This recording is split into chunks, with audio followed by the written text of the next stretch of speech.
你是谁？我是昭明。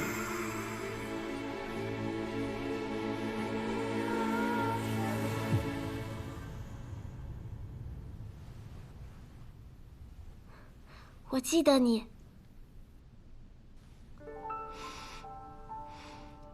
你身上的气息很熟悉。你还记得什么？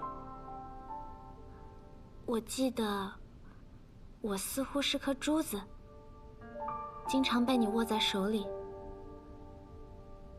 其他的就不记得了。想不起来便不想了。既是明珠，今后叫你阿朱，可好？阿朱，我喜欢这个名字。你今后有何打算？我不是你的珠子吗？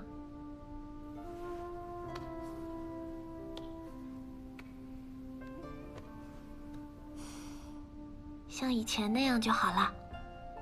既已化为人形，若还居于宫内，岂不可惜？你想不想去游历世间，看看大好河山？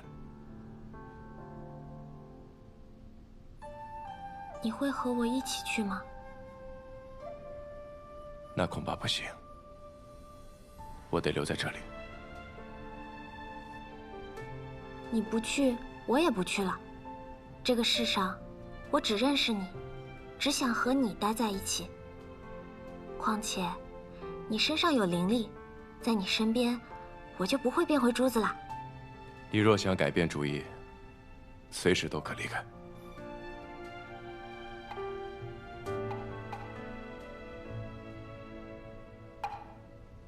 很晚了。是啊，很晚了。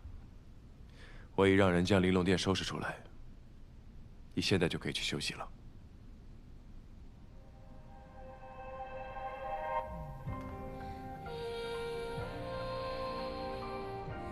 是你该休息了，你看起来很累。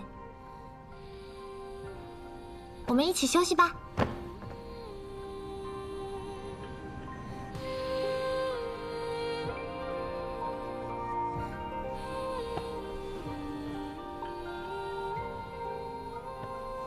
我们不能睡在一起。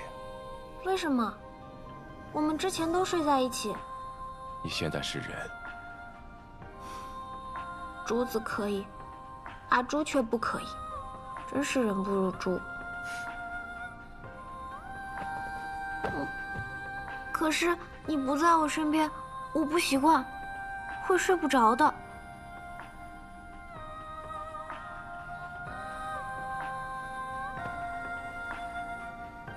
今日夜已深，你且先睡在这儿。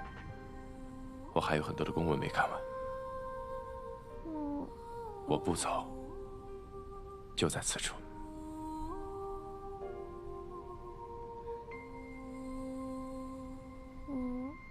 好吧。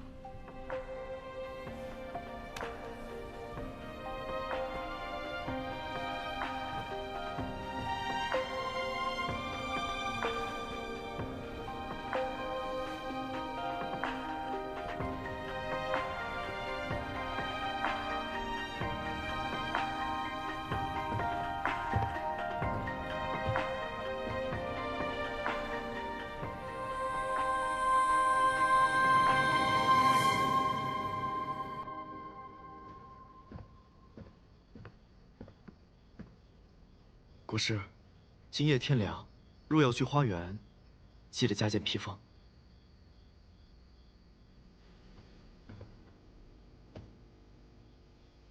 今后便不去了。您曾说过，花园池塘中凝聚日月光华，在那儿采集灵气，有助于炼制稀世灵丹。原本每夜前往，如今却不再前去。可是您的灵丹已经炼成了。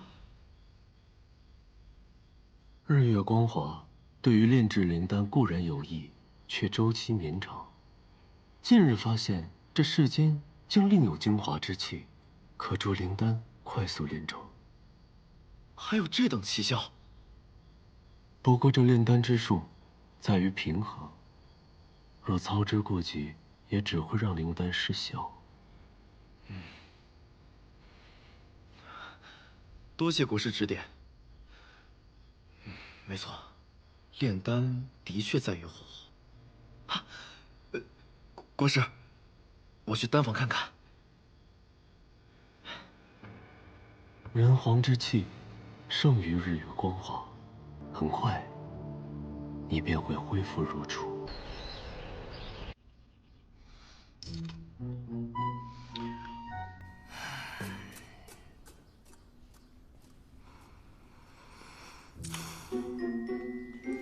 这玲珑殿好看虽好看，但我已经有好几天没有见到昭明了。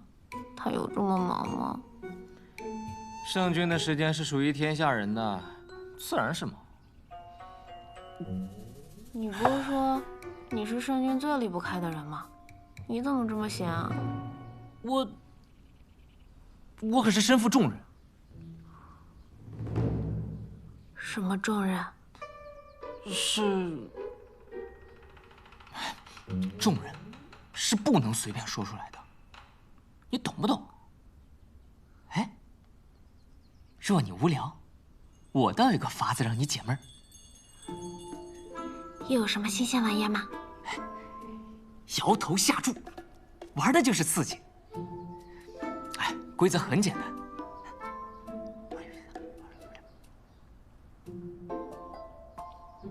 你听懂了吗？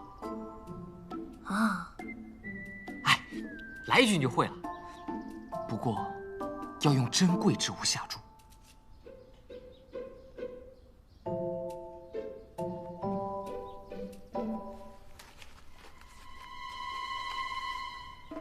这是我最珍贵的东西了，昨日的桃花酥，我到现在都舍不得吃呢。那我就拿它下注吧。此物过于珍贵，你用一般之物下注即可。比如，圣君前几日送你的那盒珠宝首饰。嗯。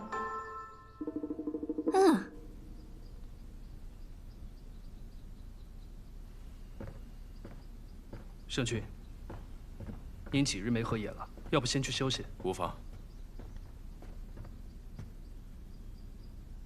河州每日都去玲珑殿，混沌珠并无异样，也无异动。他虽是上古神器，但如今已经化为人形，便该以人相待。是。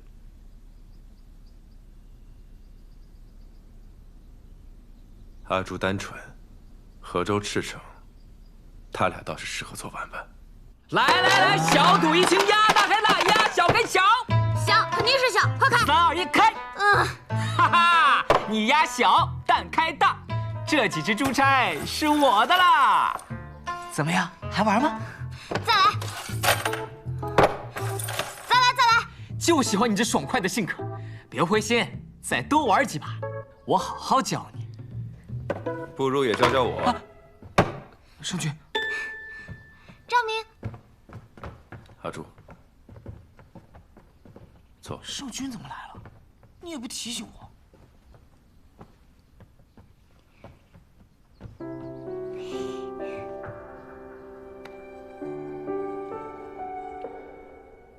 开始吧。圣君，这不太好吧？让你去你就去。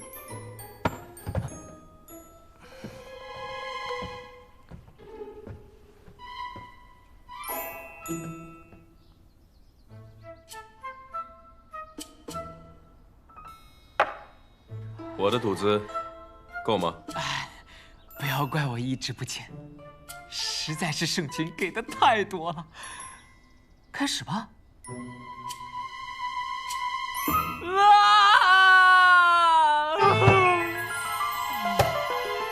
全没了，不玩了。阿朱，学会了吗？阿朱还未学会，我们继续。圣君，不带这么欺负人的，我都已经输得底朝天了。无妨，下个月的俸禄可提前垫做赌子。你不是说小赌怡情吗？我还想学。赌就是赌，大赌小赌都伤身。阿朱，你别学这些不好的。我和周从今日起戒赌，再也不带阿朱赌博了。阿言，传令下去，从今日起，宫中禁赌。是。退下。是。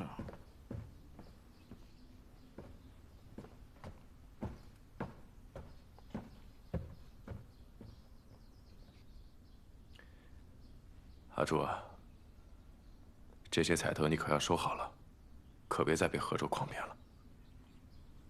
不怪何周，这些日子其实一直都是他在陪着我。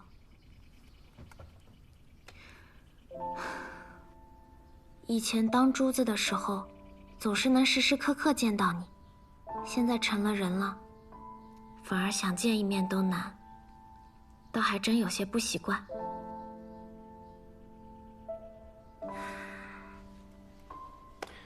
是我疏忽了。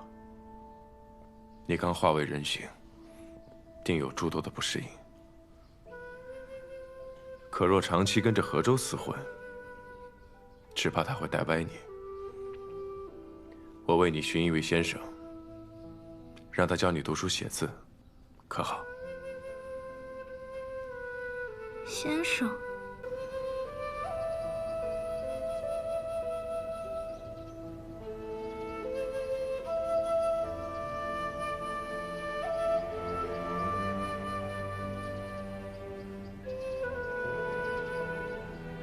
日月光华对于炼制灵丹固然有益，却周期绵长。近日发现，这世间竟另有精华之气，可助灵丹快速炼成。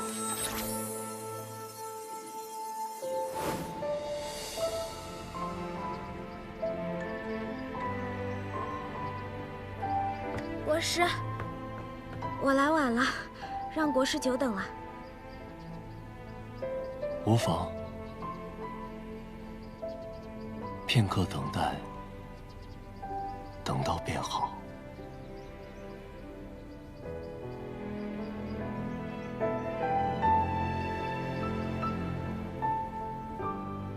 昭明说，国师是东泽学识最渊博之人，更是国师主动应下教导阿朱一事。多谢国师。不用如此客气，倒显得你我生分。国师这么说，我就放心啦。都怪何周一直吓我，说要毕恭毕敬，否则会被先生用戒尺打手心的。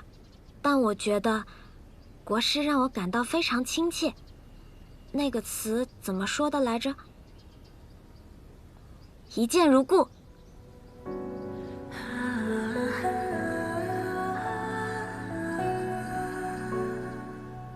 一见如故。你可是想起了某个故人或故地？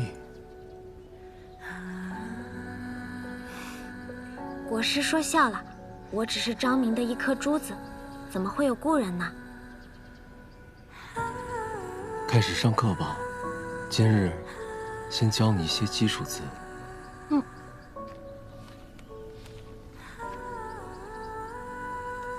这个字念人，也是如今你的身份。人，这个字简单，好记。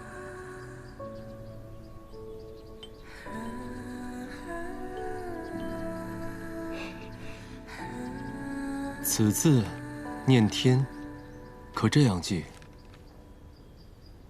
天比人多两横，一横高于人，一横困住人。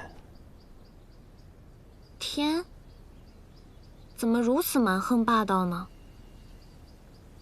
这便是世间的秩序，天永高于人，人受制于天。那我不喜欢天，天让人受苦，也让昭明忙得没时间陪我。人族的陪伴，须臾几十载，唯有天上之人，方能与天同寿。那样的陪伴，才叫永恒不息。可是陪伴的时间再久又怎么样呢？如果两个人待在一起，感到不快乐，那种陪伴，不是痛苦的吗？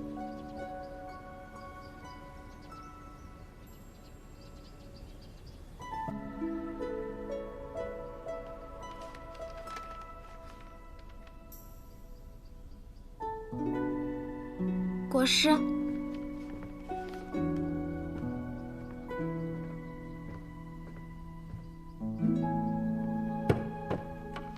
这是我跟膳房师傅学做的点心，特地拿过来给你尝尝。国师今天为什么生气？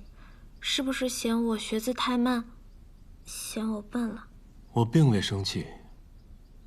你心思玲珑，一点即通，又怎会愚笨呢？国师没有生气就好了。那你明天还会教我识字吗？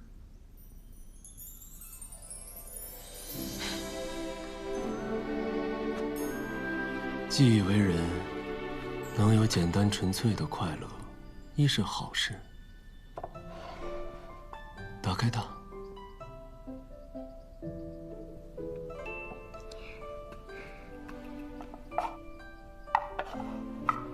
这支御笔送给你，天道控人，但人执笔亦可书写自己的命运。多谢国师。那我就先回去了，国师记得吃点心。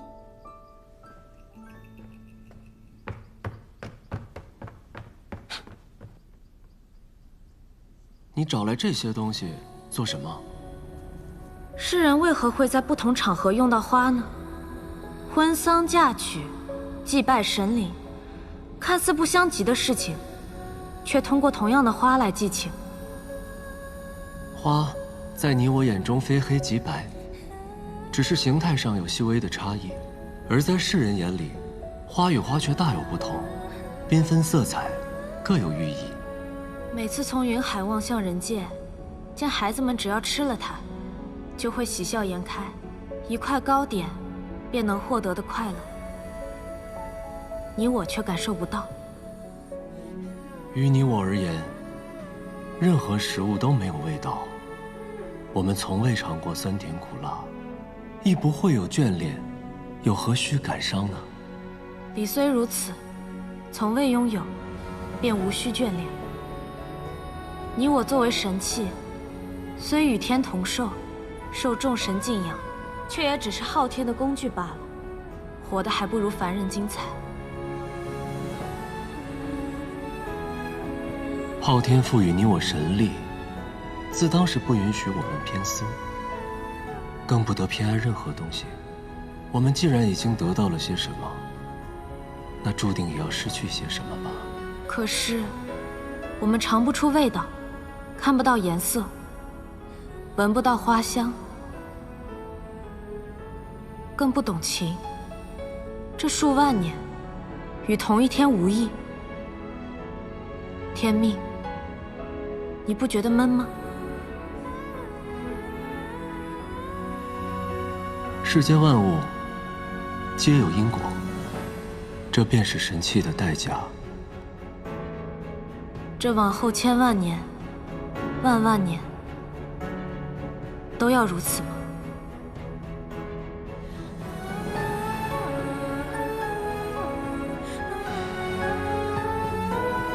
定属如此。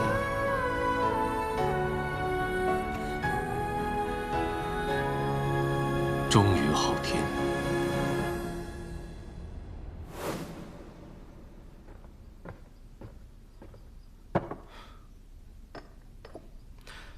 国师，方才在殿外，阿朱姑娘说这是她第一次做糕点，味道可好？很甜。可是阿朱姑娘说今天做的是咸口。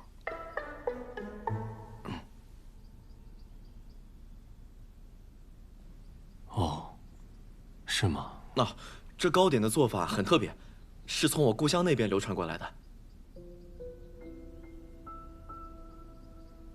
原来是故乡之物，难怪你如此留意。来，你也尝尝。谢谢国师。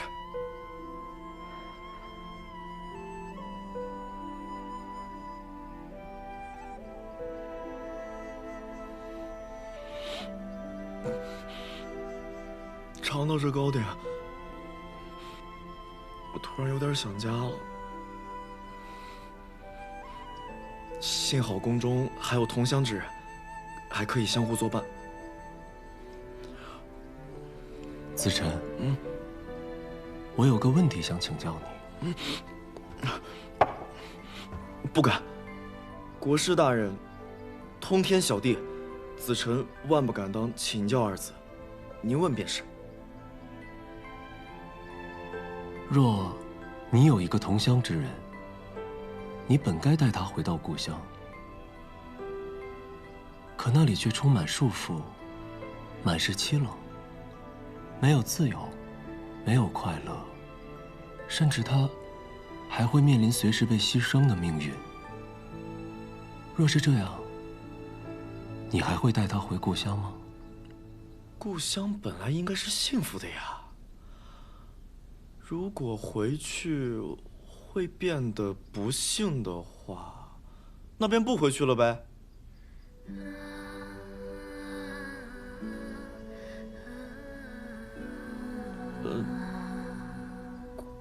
国师，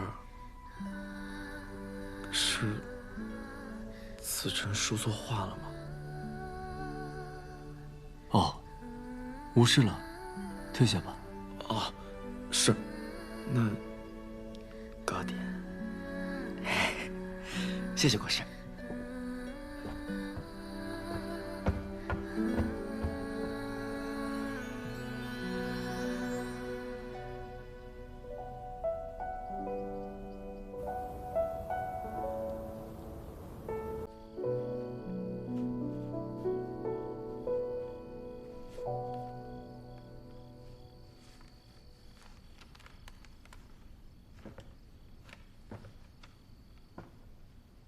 昭明，你来啦！几日不见，我来看看你的功课如何了。那我自然是很用功的。这是我新学的字，国师说左日右月，皆是光明。国师教导有方。但我的理解却不是这样，像太阳一样耀眼，像月亮一样温和。日月合起来，是昭明的明。你这解法倒也在理。那你看我的字写的怎么样？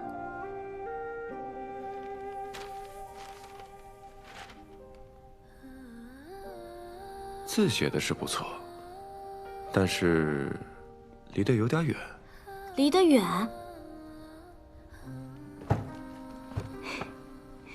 那近一点不就好啦？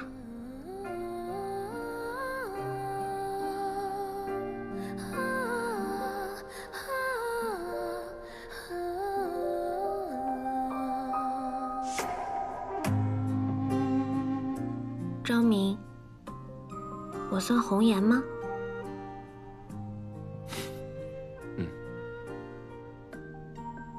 那我岂不是会薄命？我听人说红颜薄命。不会，阿朱会活得长长久久的，比我活得还要久。比你活得还要久？那有什么意思？我是昭明的珠子，自然要和你一直在一起，你在我才在，不是吗？不，阿朱不因昭明而生，你的意义也并非因为昭明而存在。岁月漫长，得失行止，终有一天，你会找到自己想做的事，想走的路。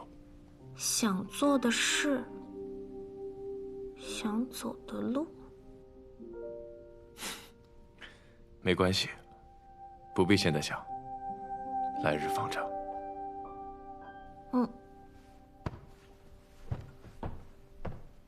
我虽然不知道自己想走的路是什么，但我知道你的。昭明是圣君，心怀天下，所以走的是天子之道。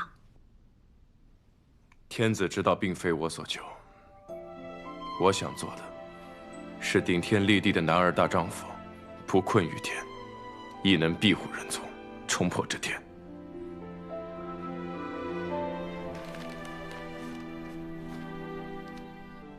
国师说，天比人多2横，牢牢困住了人。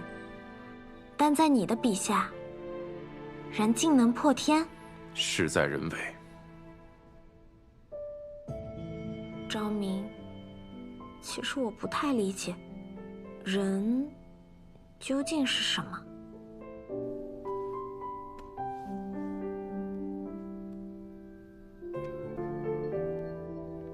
人很简单，也很复杂。看似很单薄，但也可以很有坚固。光看一张纸是看不明白的，看人要用心。心？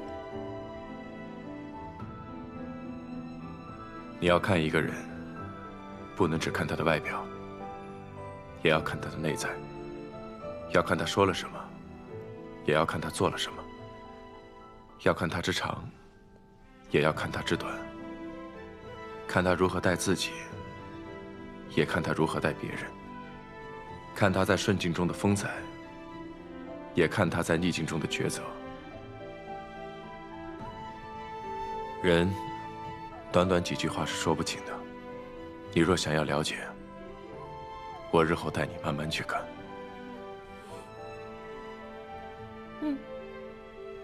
神皇，我们在人界追查多时，仍未找到神子。预言所示的信息有限，寻找起来简直大海捞针。要我说呀，纵使预言为真，可难道我们诸神还斗不过一个神子吗？天命书指万物因果，其限预言必将成谶。办事不力，竟还诡辩。神皇息怒，我们此次游历各国，并非一无所获。哦，东泽为天下之首，各国与各部落均受其管辖。东泽国主昭明出类拔萃，卓而不凡。若能揽昭明为神皇所用，找神子一事大有裨益。关于神子的预言，我突然有一个推断：所谓神子诞，或许10年前天命书降下预言之时，便是这神子诞生之刻。不如从那年那刻出生的孩子中着手寻找。所言有理，你们继续下界寻找，再降一道神谕到东泽，让昭明献上童子。可是神皇，那年那刻降生的孩子那么多，若是分辨不出神子呢？那便都傻，一个不留。苍浩之年，降生阴海，3000童子召为神士。国师，这是刚降下来的神谕。苍浩之年，那不就是10年前吗？那一年，天破了个大洞，人族危在旦夕，老国君也是死于那场浩劫。国师，现在该怎么做？身为国师，接到神谕，自当禀明圣君。如何决断，那便是圣君之事了。荒唐！神族如今连孩童都不放过，以神事为名，再逼人族行献祭之事，四行所谓神谕，便要夺走3000性命，有我昭明一日，绝不屈从神族。请国师将龟甲毁了吧。自今日起，东泽不接任何神谕。圣君，可想清楚了？神族不忍，变本加厉。如今，必须加快找到抗衡神族之法。人神实力悬殊，比人抗神，无异于以卵击石。但我却相信，人定胜天。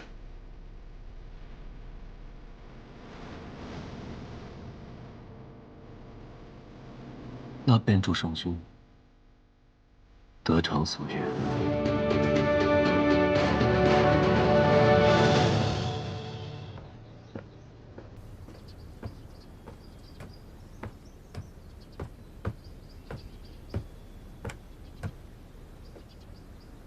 干啥呢？臭合咒，你又吓我！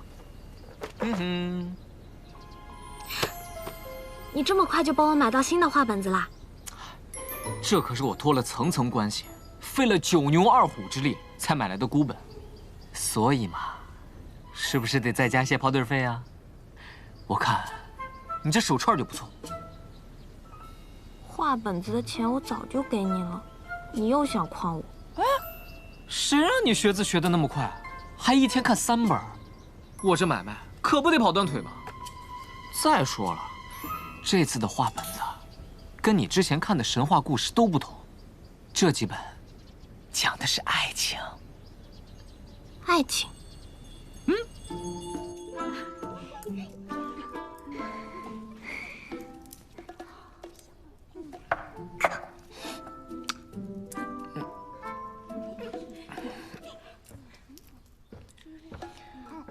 大家都吃好喝好了，要不要听故事呀？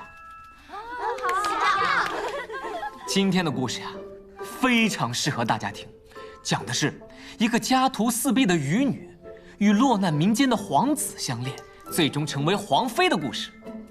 接下来，就有请宫中博览群书、阅画本子无数的阿朱，来给大家讲这个故事。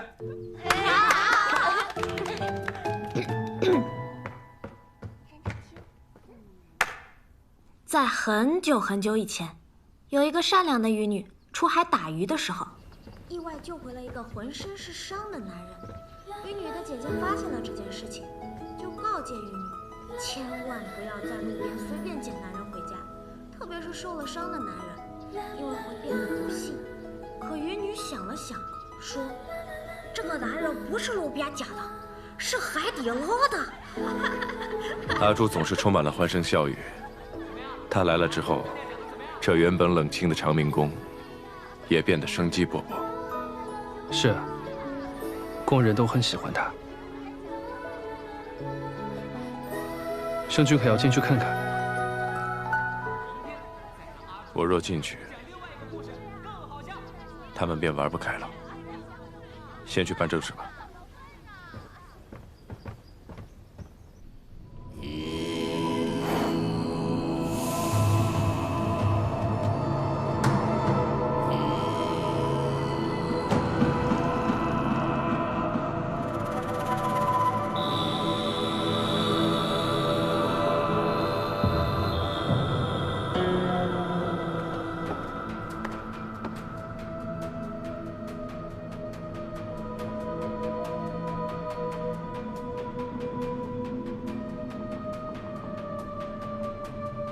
这些年来，我四处寻找、研究抗衡神族的办法。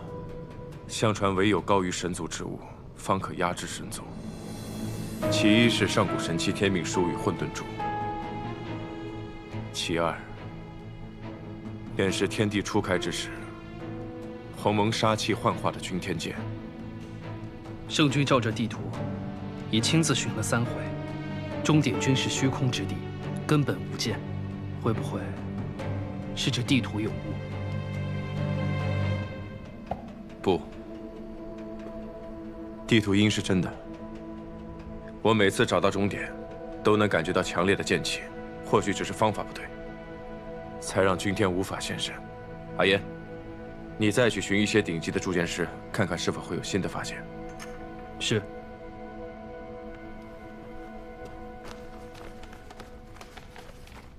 若仍未找到君天剑，圣君当真不考虑用混沌珠来对付神族？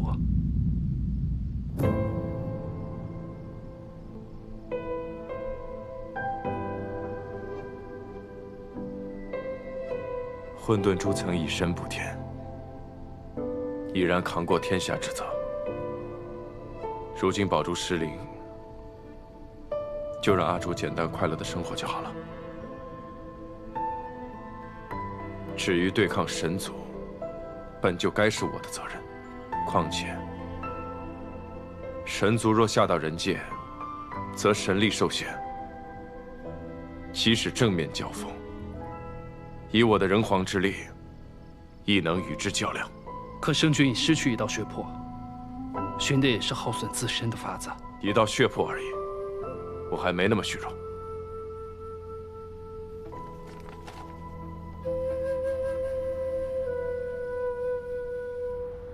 区区昭明竟敢毁掉神域，还不如直接让我杀了他得了。若能直接处置，又何须等到现在？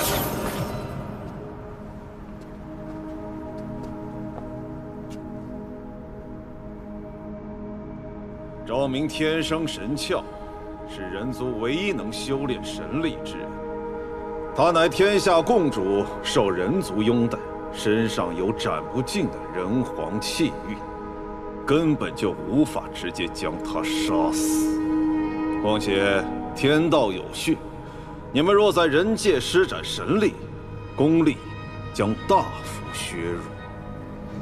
凡人皆有贪嗔痴怨，昭明必有弱点。昭明的弱点并非在自身，而在于天下安泰。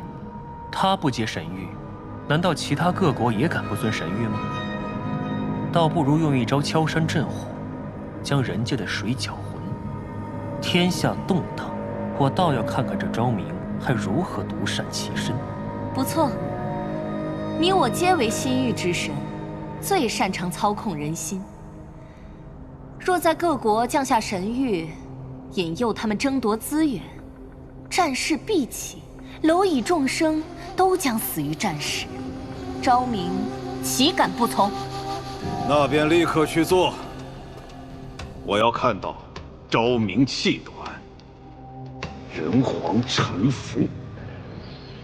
半月之间，各国竟同时开战，此事必有蹊跷。是，连向来未战的西邻国，不知为何也暴乱丛生。眼下东泽边境情况如何？圣君下令后，边境将士已提高警惕，只是大量流民逃来东泽湾，压力大了许多。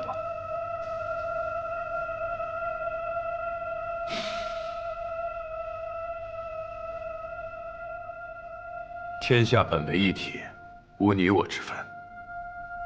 河州，传令下去，好生关照这些流民。另外，从今日起，自长明殿开始，吃穿用度一律节俭，用以支援难民。是。阿爷，你速去调查此事，找出背后原因。是。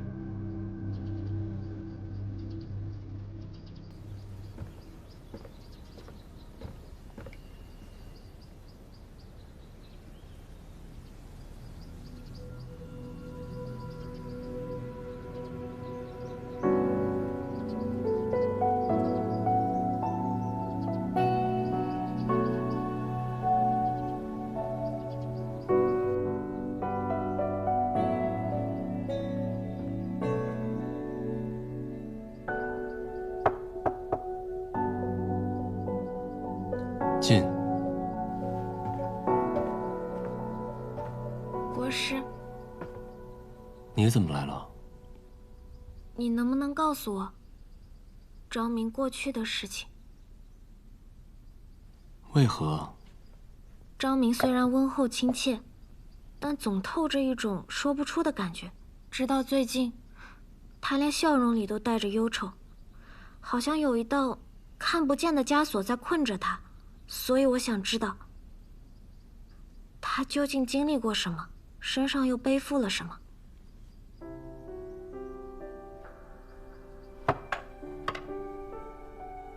里面记载了东泽本朝的故事，也是昭明的传记。10年前，东泽老国君死于天劫，昭明尚少年，便担负起了整个天下的重责。他天生神窍，骁勇善战，还未及冠，便率军出征，平定各国来犯，稳定东泽。昭明勤政为民，深受臣民爱戴，天下归心，世人奉他为圣君。人族受神族所控，昭明便立下誓言，舍生忘死，亦要护世人无虞。原来困住昭明的不是一道枷锁，而是天下所有人。每个人都叫他圣君，但这一声声尊称背后，是对他的敬仰和依靠。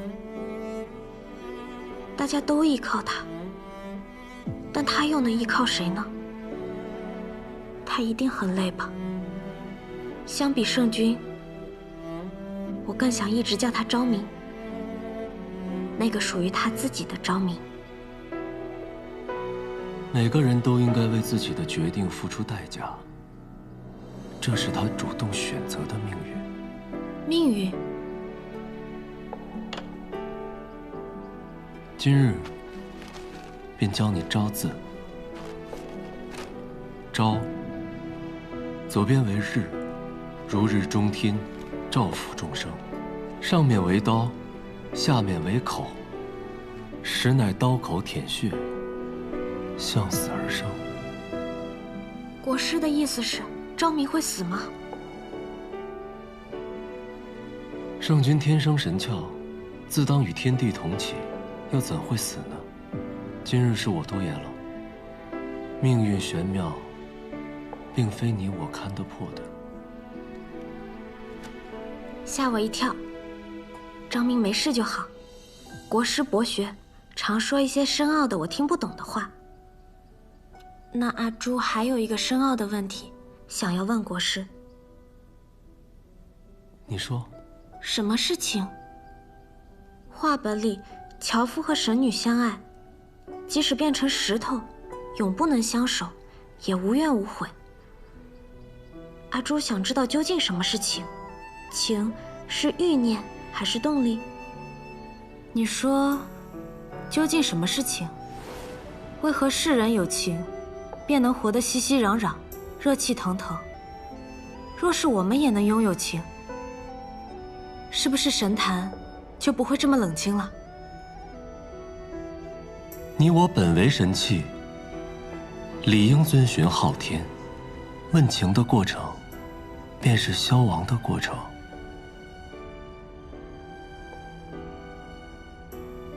好吧，那便不问了。反正有你在我身边，日月盈仄，宇宙洪荒，天命，我们会一直在一起。我亦不知情为何物，我只知情只该属于世人，不该属于神女。神女动情，必遭天罚。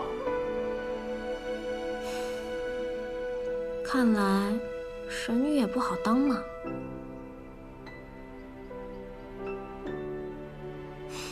那或许你也是从天上掉下来的神仙珠子呢？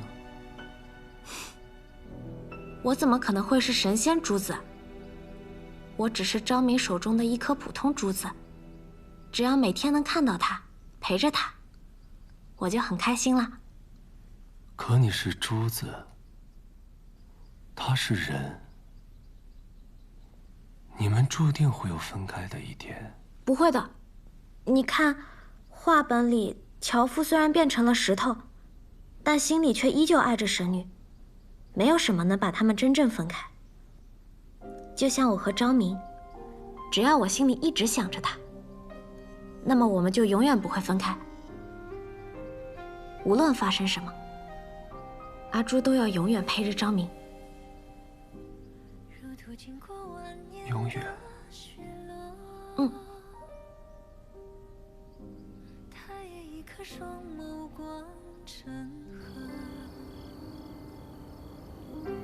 说来仿若前尘曾爱过，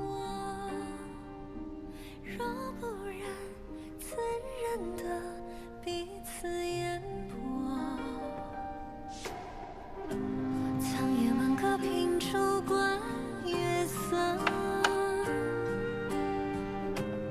眼睛上盼的与你成说，你桃花面转过，如暖风挽进了阡陌，青丝朵朵，千山经过，我心默默。请随我跃进世间的花火。这里夜夜灯火通明，正是似乎没有处理完的那一天，难得入眠，却又梦魇。昭明，这便是你的圣君之道吗？一夜好眠，都是奢望。苍野满阁秉烛观月色，眼睛上盼的与你成说，你桃花面转过，如暖风挽进了阡陌，青丝朵朵，千山经过，我心默默。请随我跃进世间的花火。我心田影里仿若桃花千朵。你经过山长水阔，人谈相思若，只因情相握，只因你如昨，芳华灼灼。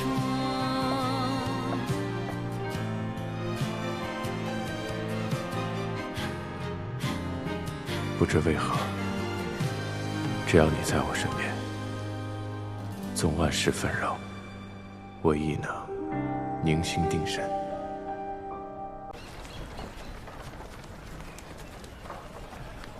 现在这日子越来越难过，我就不明白，没有这好好的日子怎么就变成这样了？谁知道啊？给点米吧。我们这儿没有米啊，我们这儿哪有米啊？你看，我这都是菜汤，这还是野菜汤呢。我们都好几天没吃饭了。现在这世道，天天打仗，粮食也供应不上，连担米都买不起。若不是因为那几道神谕，哪会发生这么多事啊？可不是嘛！我听说，南渊国也因为神谕闹得鸡犬不宁呢。不过这些都是达官贵人的事儿，又是什么呢？就别传了。神使大人，据神谕所示，这南渊部落的灵山上储有大量的仙草，是否真的能助我炼出那永生的丹药？神谕降下天机，稍纵即逝。你若不识抬举，忤逆神谕，哎呀，万万不敢，万万不敢！只是我为了夺那金矿，已经派兵攻打了其他部落。此时再攻打南渊的话，只怕是兵力不足啊。长生之机不懂珍惜，那便让与他人吧。不！神使息怒，我这便去招兵买马，定会夺回南渊的灵药。实在不行，我就把我那没用的女儿青阳嫁给其他小国，来换取兵源。过程不重要，达成结果便是。谨遵神谕。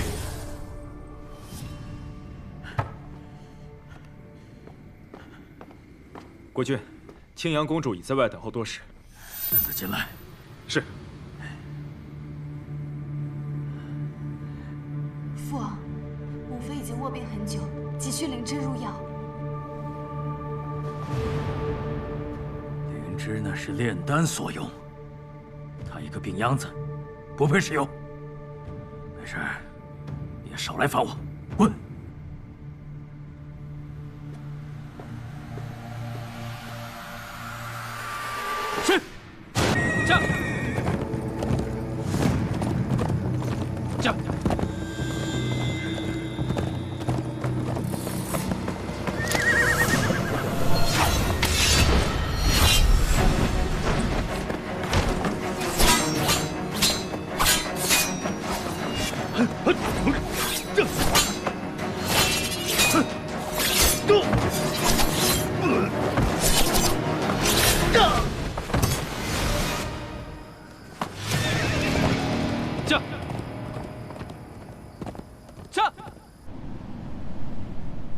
阿言，这一趟辛苦你了。是我职责所在。此番调查，果然不出圣君所料，确有幕后黑手操控各国，又是几道神域搅动的风波。是神族在利用各国向我施压，因一己之欲挑动战争，草菅多国人民不配为神。既已查明情况，便派东泽使臣前往各国加以震慑，对弱势部落派兵增援守护。之后若再有与神族勾结者，绝不姑息。是。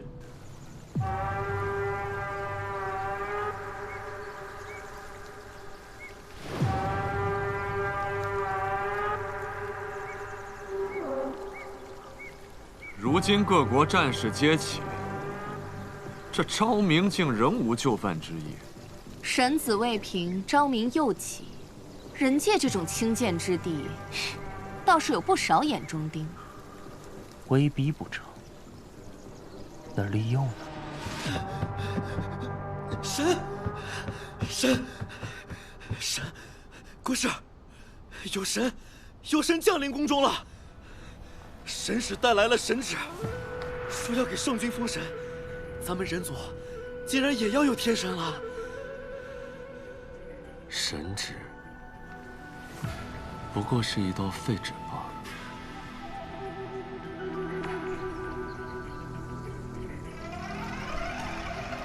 圣君可要三思啊！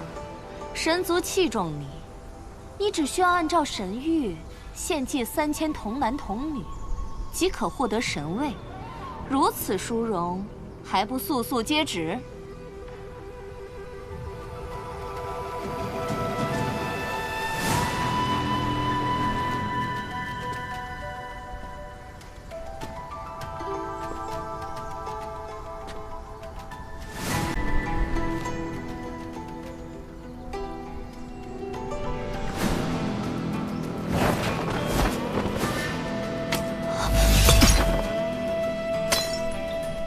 你竟敢毁神谕！我已说过，东泽不接神谕，我更无心成神。你竟如此不识好歹！如今各国战乱，死的人何止3000，只是让你献祭区3000孩童，难道他们就比那些死于战乱的人更重要吗？神族根本不明白生命的意义。昭明，不要敬酒不吃，吃罚酒。传我军令，自今日起，神族入东泽，杀！是。谁敢？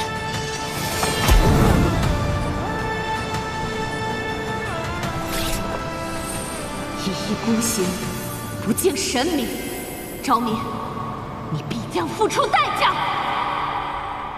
这世上竟然有人不屑成神，这块硬骨头让事情变得复杂，却也有趣起来了。敲山震虎不行，那便借刀杀人。神族在人间受限，杀不了他，但倘若他庇护的各国揭竿而起，群起攻之，这出恩将仇报的戏码，岂不更精彩？将昭明在意的各国化为利剑，反攻昭明，这倒是个好办法。不过，之前各国纷争，昭明已经派出使臣，在软硬兼施的平衡术之下，已将战事平息。如今想让他们对昭明宣战，怕是不易。人心痴念无穷，那西陵国主渴望永生，若是将这封神之佑抛给他，只要扇一扇风，那战火便就燃起来了。哎，我最喜欢看的就是战火。这个世界本就该是无休止的战争。圣君切莫过于忧心。虽说各国调转矛头，剑指东泽，但我们的边防守军精于操练，战力充沛，定能压制敌军。人族本是同根所生，如今却要战场厮杀，兵戎相见，神族这招歹毒之极。况且，当下战局蹊跷，各国行军诡谲多变，定是神族在背后操控布局，才让这战火延绵不息。圣君，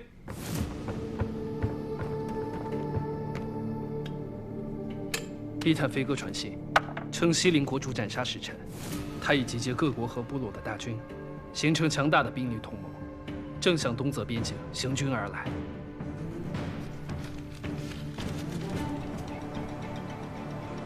这一仗，因内斗纷争而起，更有神族从中搅动，谋划战局，举国军心已然不稳。若只是派出东泽强将迎敌，哪怕东泽的兵力再强盛，恐怕也不足以平息。你们去通知各位将领，整装点兵，随时出征。是。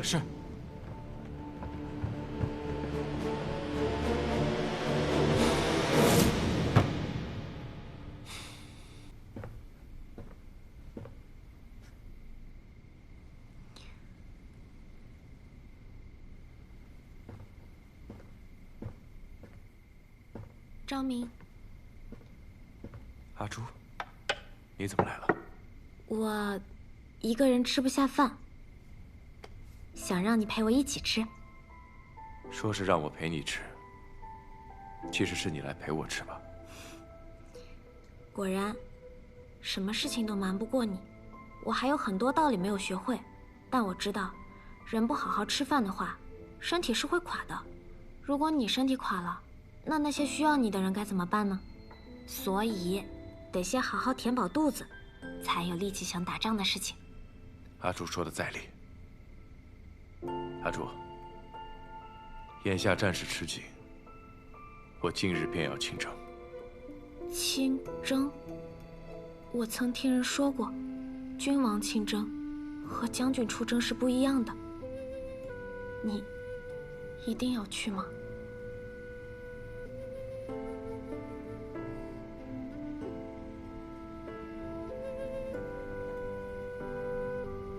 行军之道，一在战术，二在心术。这一仗，不止与人战，更是与神战。我必须得去，且必须得赢。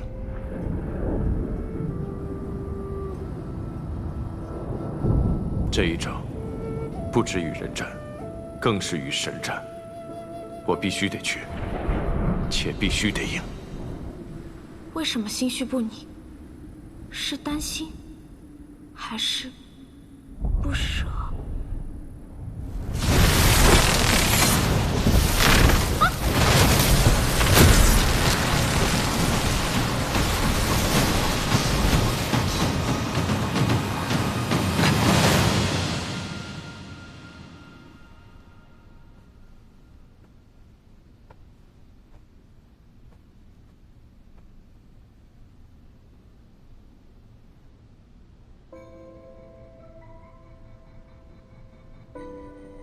阿朱想知道，究竟什么是情？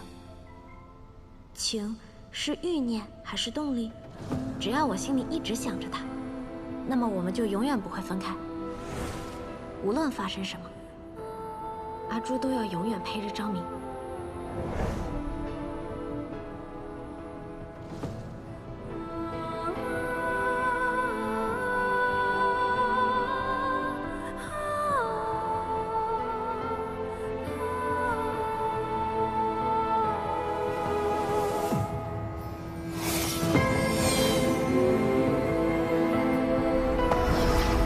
请昊天宽恕混沌珠，如今他尚未觉醒，才会错生情斗。我会将他尽快带回神坛，定不让神器动情之事发生。此道天雷只是警告，情斗续生，天罚必降，天律规则不可逆。若未能阻止混沌珠动情，吾自会将其摧毁。世间伊始，你便对万物漠然，今日却略显失态。可是，你爱他？不爱。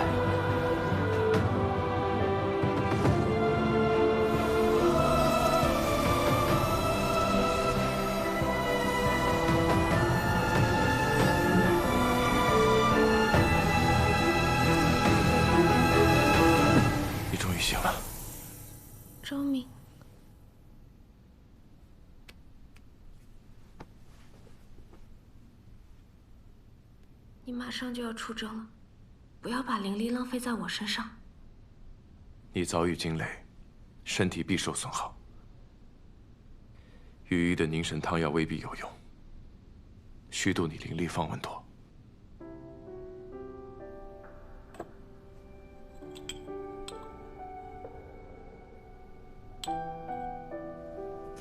谁说御医的药没有用？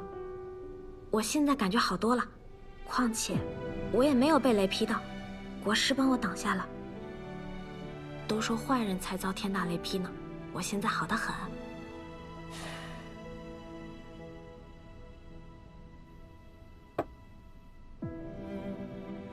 可这道惊雷来得蹊跷，我已派人去排查玲珑殿的引雷之物。阿朱，日后若天色有异，你便减少出门。我出征的这段时间，你一定要多加小心。若不放心，那就让我跟你一起去。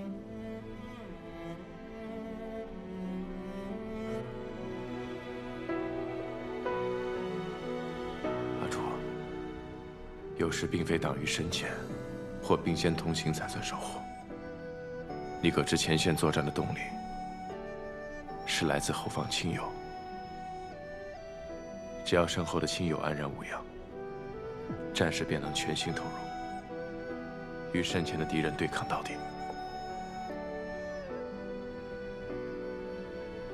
看似是战士保护了亲友，但其实也是亲友守护着战士。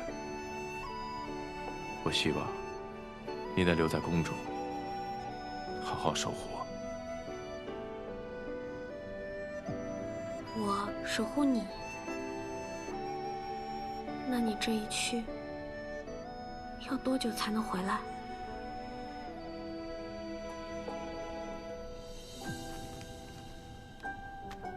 在你吃完这包糖之前，我一定会平安回来。我让阿言留于宫中，你有任何事情都可以找他。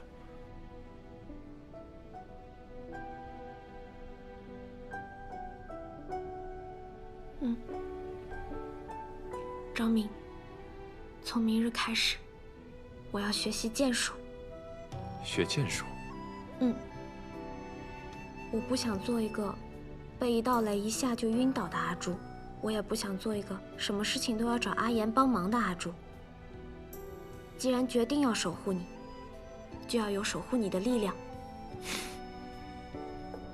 你相比刚醒来的时候，不太一样了。人会长大，珠子虽然不会长大，但也会明白很多道理。张明，你的后方定会安然无虞。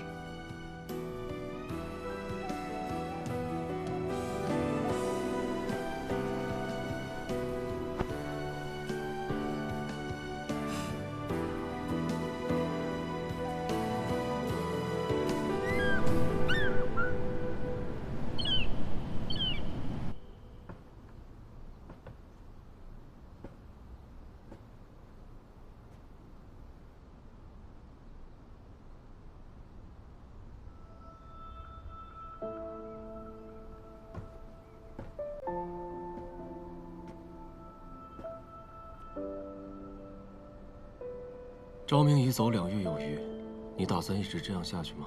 之前昭明在的时候，我觉得一天过得好快，但现在的每一天，怎么这么长？长到我看了好多画本子，吃了好多点心，写了好多字，还是没有结束。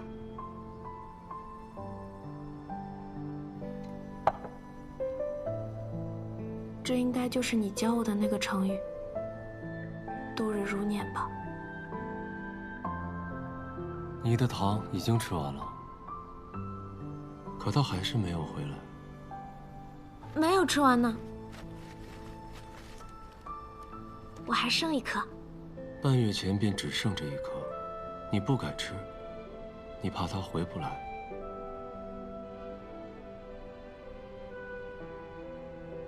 他会回来的。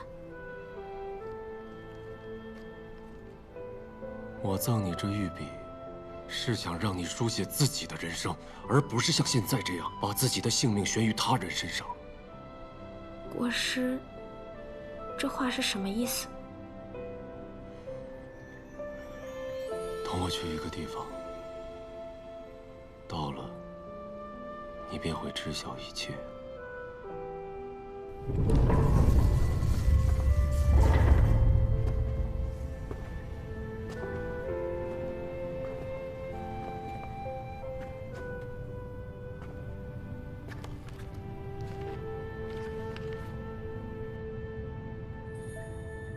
这是昭明的密室。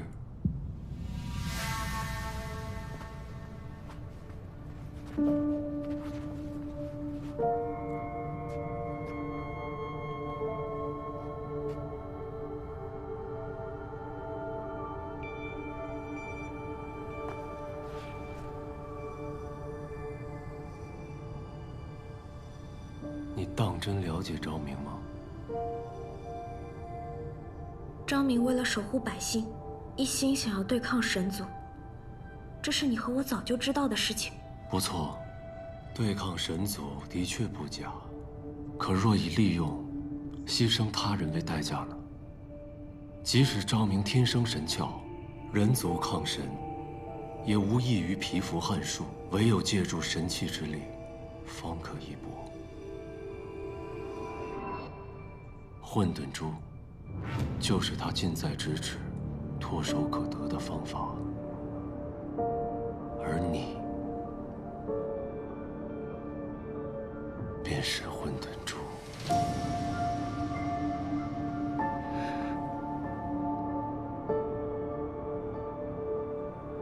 你想知道整个故事吗？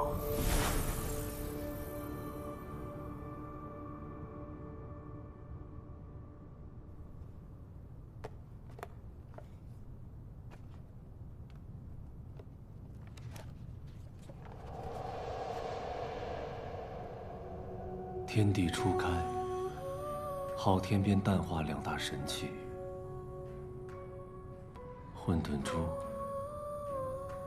和天命书。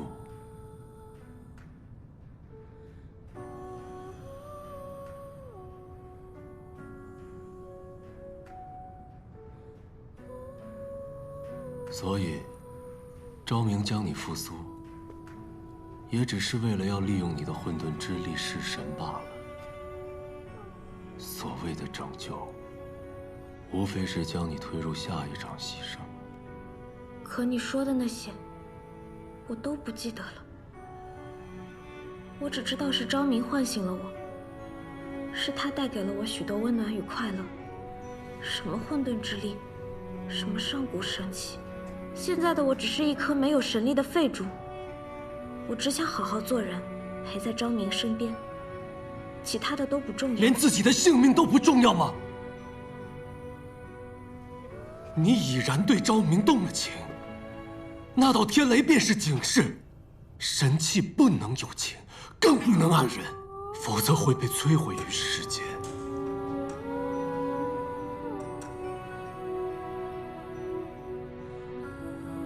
为今之计，是你随我回神坛，斩断你的情丝，继续做与天同寿的神器。只有这样，才可度过此灾。我不会回去的。我已经开始感受到什么是情，怎么会愿意回去过那样清冷孤独的日子？与天同寿又能怎么样呢？每个人所在意的不同，对我来说，活多久不重要，怎么活，跟谁一起活才重要。你说的混沌珠，在补天的时候就已经不在了。昭明救回来的是阿朱。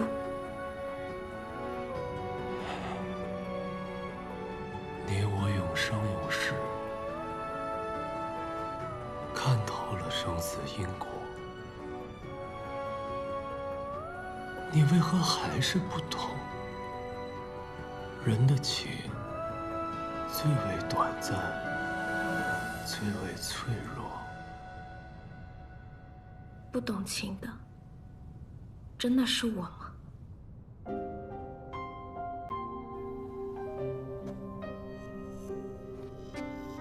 天命，我应该这么叫你，对吗？你说我们有数万年的相伴之谊，但抱歉，如今的我真的没有这段记忆。也许这么说会令你难过，但我是不会跟你回去的，我要留在这里，等昭明回来。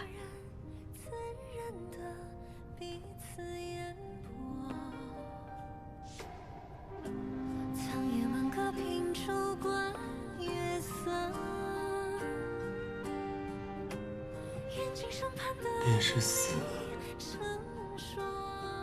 你也要留下陪着他。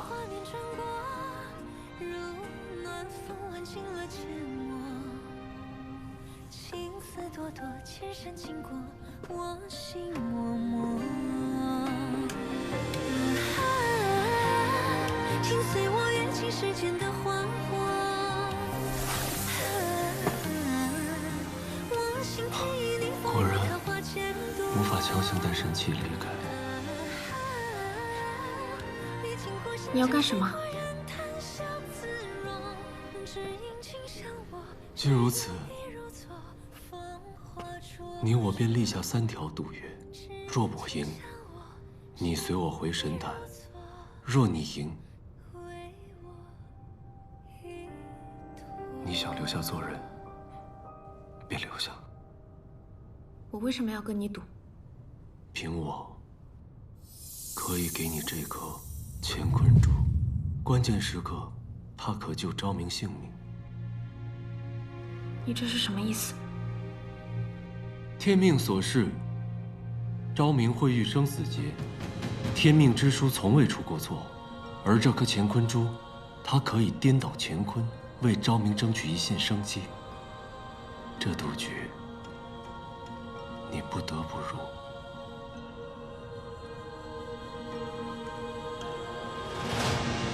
好，我跟你赌。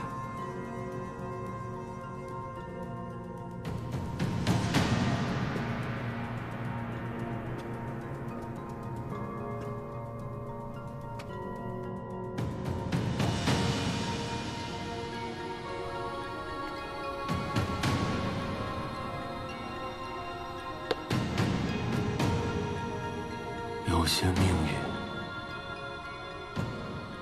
不是你想放下就放得下的。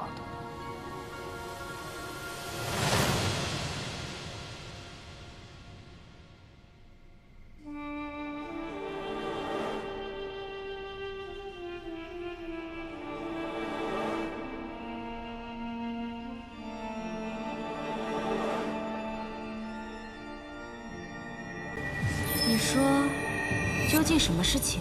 为何世人有情便能活得熙熙攘攘、热气腾腾？若是我们也能拥有情，是不是神坛就不会这么冷清了？你我本为神器，理应遵循昊天。问情的过程，便是消亡的过程。反正有你在我身边，日月盈仄，宇宙洪荒，天命，我们会一直在一起。神族内战，天幕崩裂，万物冰毁。混沌珠，速去补天，以身执行法则，恢复世间秩序。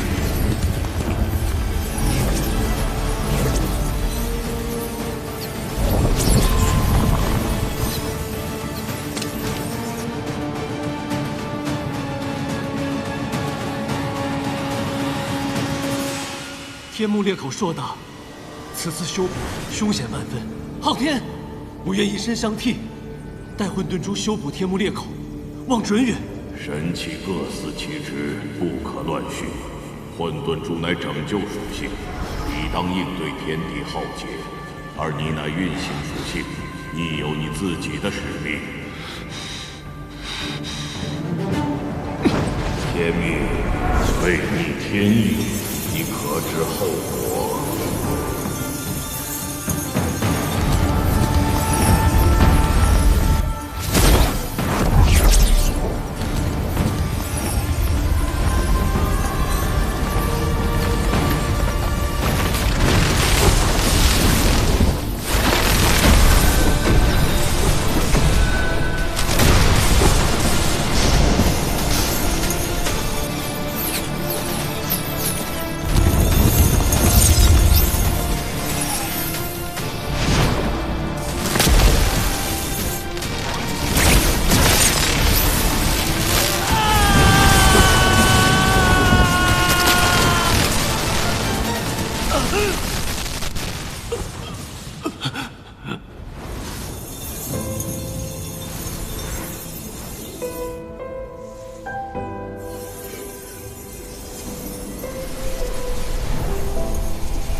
不死，才能相伴。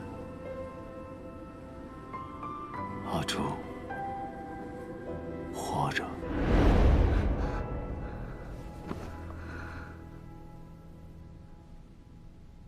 那些是我的记忆。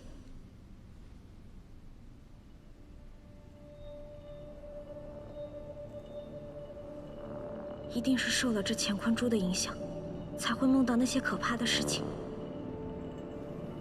天命所示，昭明会遇生死劫。天命之书从未出过错。这乾坤珠，它可以颠倒乾坤，为昭明争取一线生机。这赌局，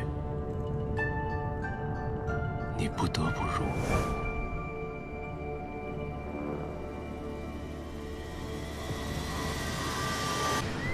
前方传来消息，我军遭遇敌军埋伏，圣军身受重伤，以军医之力恐无法医治，速去派最得力的御医赶往营地。难道是？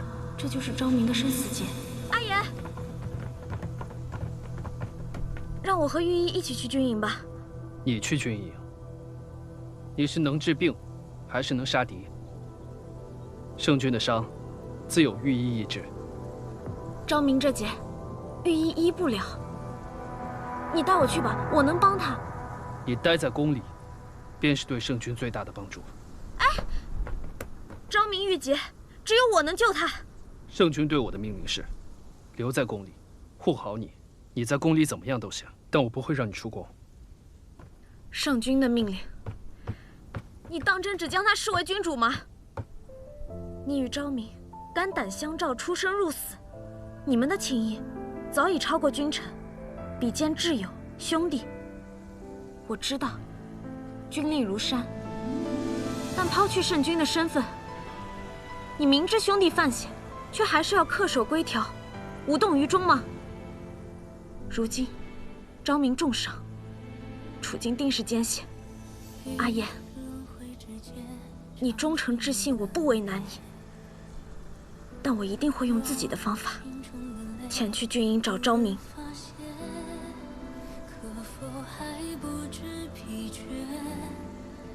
心有所念，痴情人不必问，为爱身披风雪，穿越流年，不负遇见。何周，昭明呢？阿朱，你怎么来了？你说呀，昭明呢？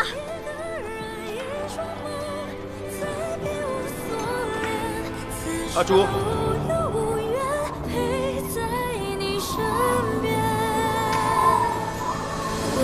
身披风雪，穿越流年，不负遇见。唯盼桃花千朵，陪你那一天。你我那一个人，一双眸，再别无所恋。此生无忧无怨，陪在你身边。阿朱，你怎么来了？你吓死我了，我还以为你……以为我什么？你伤哪里了？战事怎么失利了？为什么还不撤退？我们胜了。胜了？可是宫里收到消息，说战事失利，你受了重伤。那是昨天的战报了。所谓失利，是圣军的祸敌之计。瞒着你，也是想做戏做全套嘛。今晨，圣军率军冲破敌营，大获全胜。那你刚刚为什么一副战败的样子？我只是在苦恼午饭吃什么而已。随军数月，胜了还不得大吃一顿，好好庆祝一下。这事儿你也知道？知道。所以就瞒着我。嗯。祸敌之策，这把我吓惨了。你怎么了？没事。战报也不全是假的，圣军是真的受伤了。你伤哪里了？伤得重不重？我从宫里带了很多上好的药，你跟我进去，我帮你上药。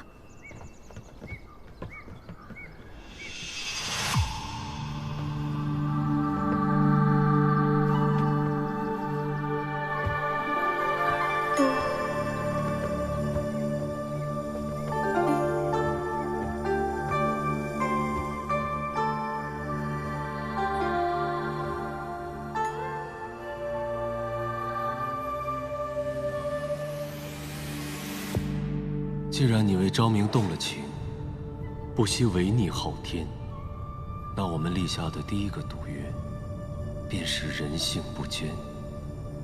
昭明移情。这位是？这位是西陵国的清阳公主。这位是阿朱。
每一道伤，是不是都很疼？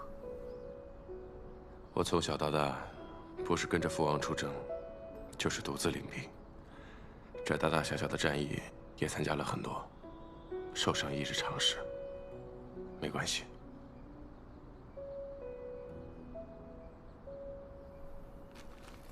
觉得苦的时候，就吃一颗糖，有甜包着，就不会显得那么苦了。你吃糖的速度比我想象的慢。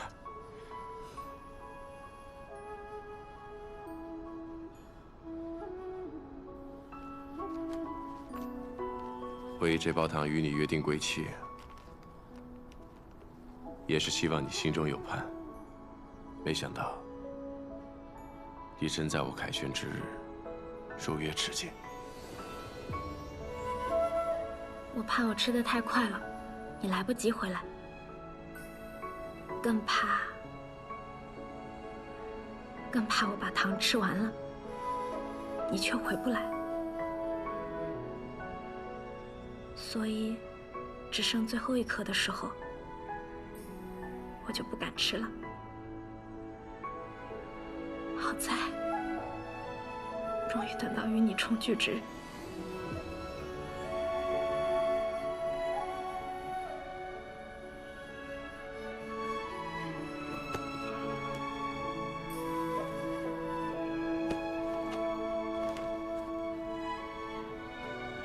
原来盔甲的分量这么重，你知道吗？宫里一直有很多你的传闻，都说你是战无不胜的战神。今日我才知道，原来战神背负的这么沉重。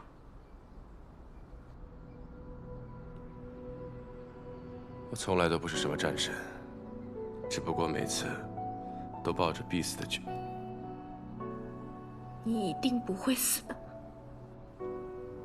一定？嗯，一定。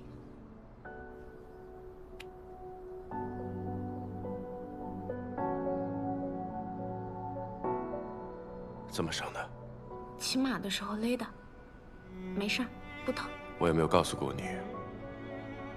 你从来都不会骗人，你的眼睛是骗不了人的。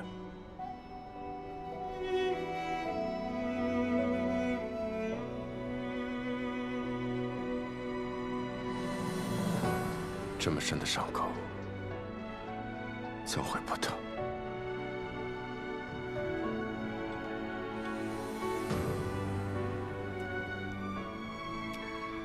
阿朱。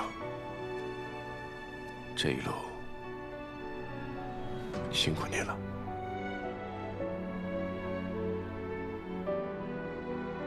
答应我，一定要好好的。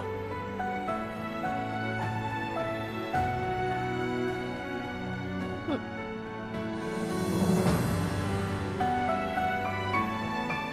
你已然对昭明动了情，那道天雷便是警示。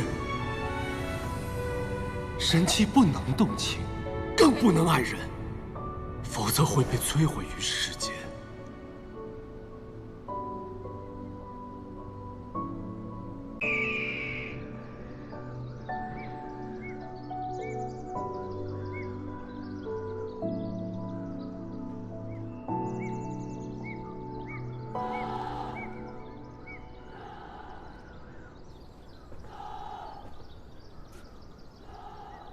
看什么呢？这位青阳公主，便是战败的西陵国进献给圣君的礼物。高贵的公主，也能被当作礼物吗？乱世之下，公主又有何贵？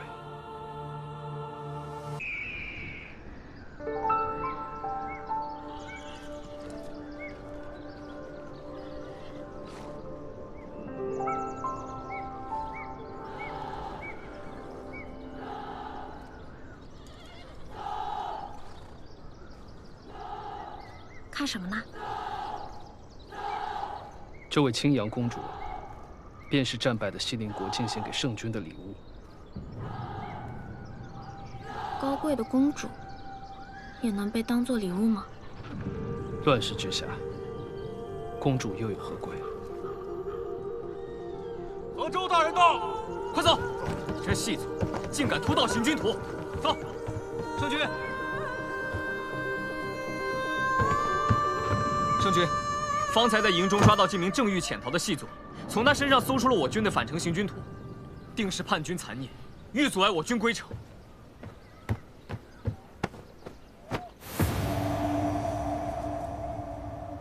偷窃行军图，意欲何为？说。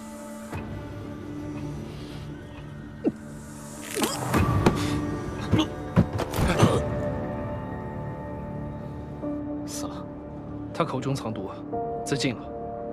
圣君，竟是个死士，幸亏巡逻时发现了他，否则行军图失窃，我军返程必受耽搁。可惜如今细作已死，无从查证。他们究竟想做什么？还好行军图无恙。传我军令，今夜严守行军图，明日速速返回。是。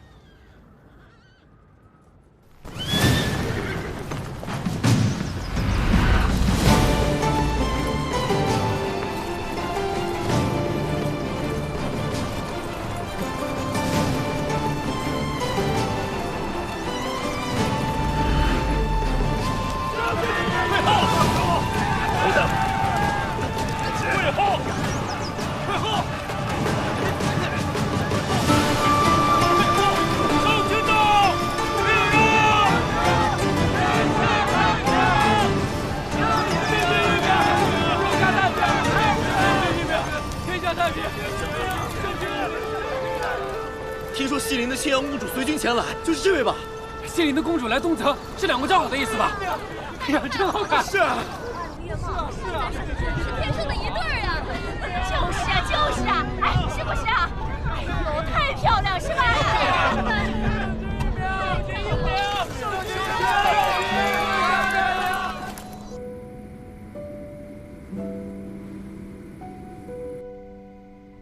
圣君居然把离长明殿最近的长乐殿给了青阳公主，看来这位很快就要成为宫中女主了。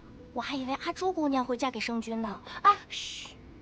你们说圣君要是跟青阳公主成婚，阿朱姑娘怎么办呀？是会被圣君封为妃，还是会被青阳公主视为眼中钉赶走啊？能助昭明稳定时局，能与他一起抗神的人，才是他的同路人吗？若我帮不了昭明，于他而言，我又是什么？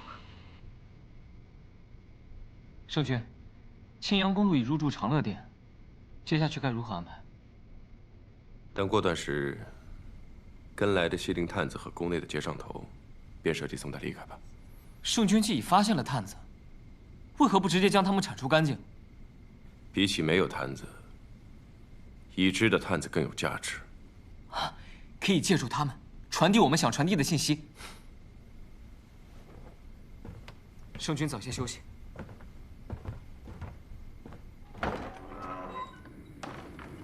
圣君，青阳公主求见。公主深夜前来，可有要事？我之前同圣君所说的，皆是肺腑之言。我知道圣君有抗神之意，我愿意助圣君一臂之力。若要去往神界，必须要通过天梯。然而没有神族的同意，以凡人之身强行步天梯，必会遭受神火之袭。凡人肉体承受不了片刻，就算圣君天生神窍，恐怕也只能行之一半。我曾有幸获得一份至宝，几经考究，得知这是苍浩之殇时，天梯破损后落入凡间的一小块。我可助圣君提前适应天梯之痛，找到登天之法。你说是便是了。圣君研究抗神之法多年，定能判断真假。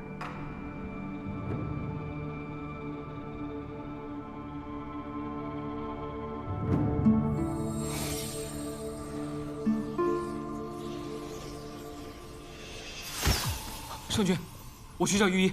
不必。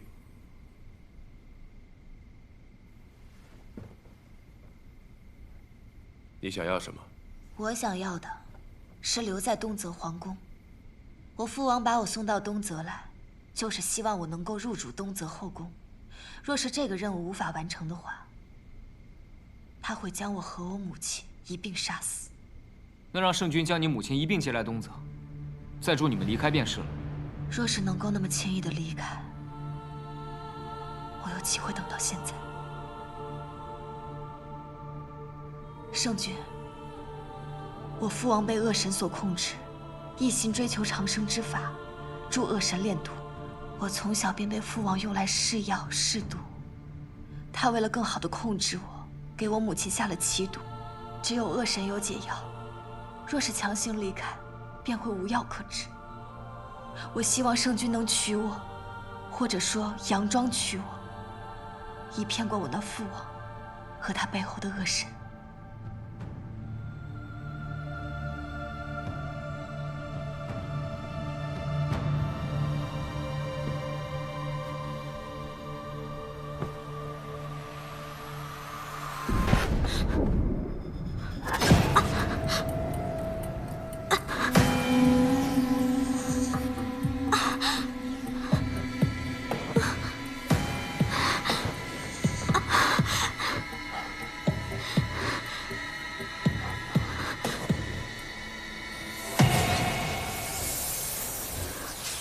情脉生长，锥心之痛，是昊天对神器动情的惩罚。当经脉从心口蔓延到指尖时，便会降下天罚，届时就是消陨之灾。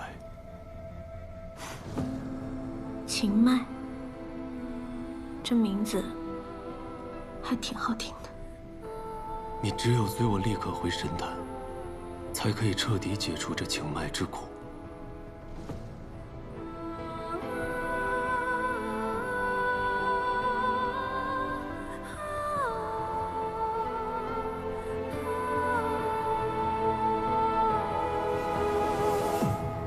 天命，我现在好像明白情的滋味了。它不只有甜，还有酸和苦。我不想回神坛，我想做一回有感情的人。就为了这所谓的情，你宁愿死？只要是人，不是都会死吗？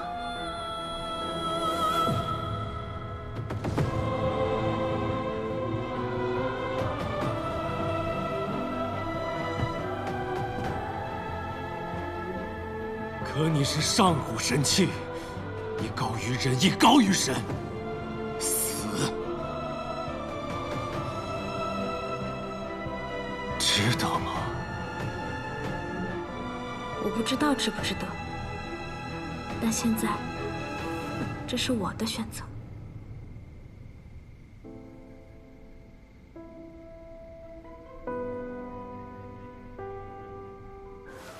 没想到这昭明能在这么短的时间内就平定各方。哎，这些小国真是没用。要不是我在人界神力受限，我还真想把他抓上天界，好好跟他打上一架。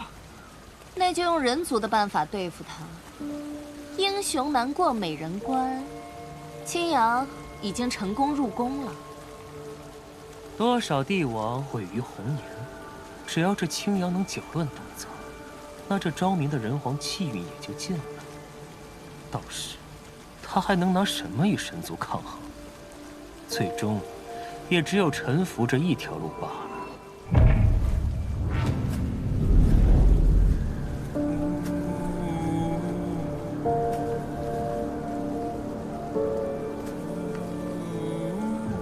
天命神君，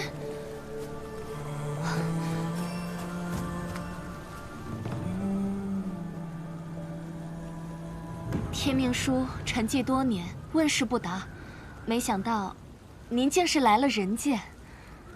天命神君离开神坛，可是昊天有所指示。那么三神来到人界，又是受谁指示呢？神君莫要动怒，神族无意破坏昊天规则。我们来到此处，也是因为当日天命之书的指示。神君可还记得神子诞、众神落的预言？是啊，还请神君告知奥义，好让我们找到神子。原来君玉在害怕。神皇也是为了神族，在本君的眼中，不论神族、人族还是灵族，皆无差别。即使知道神子所在，又凭何告知？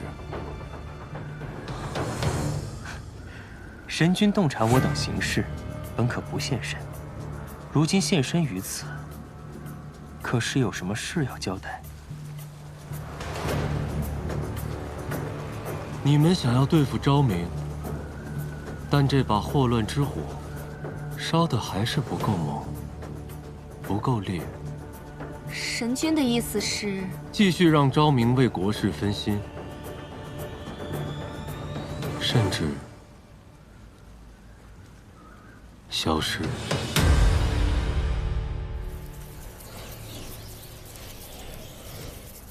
圣君可准备好了？开始吧。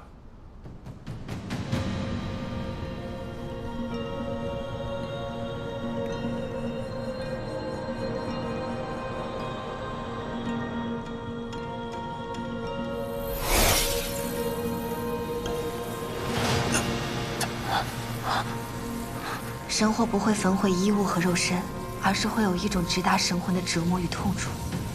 圣君若这次能够挺过去，以后便能逐渐适应了。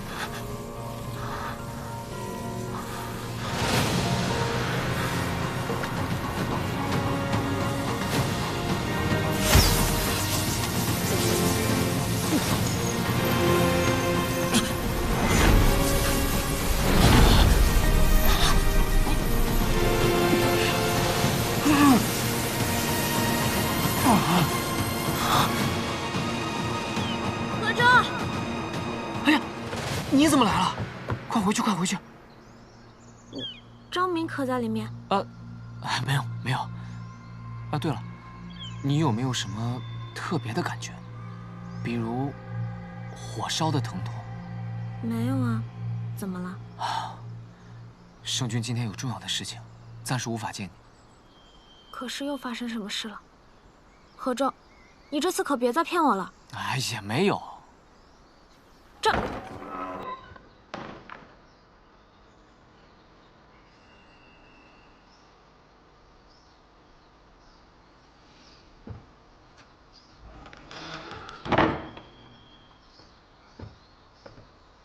何周，圣君已经休息了，任何人都不能打扰他。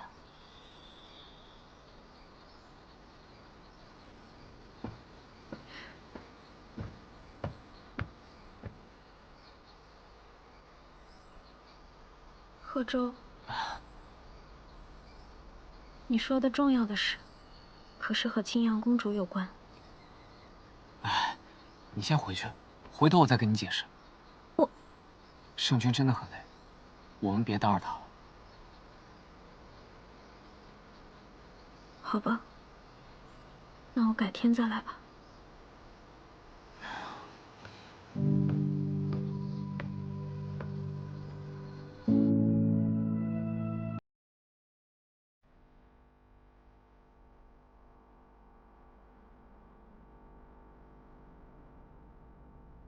合掌。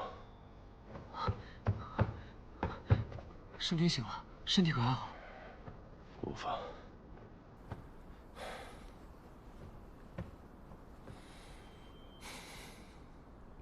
天梯神火，果真非比寻常。阿朱是否来过？我隐隐听到他的声音。是的，我按照您的吩咐，并未让他进来。那就好。圣君不告诉阿朱这些事，也不让他靠近，是因为怕阿朱体内有您的一魄，会同受神火之苦，还是不想让他为您受伤虚弱的样子而担心？二者皆有吧。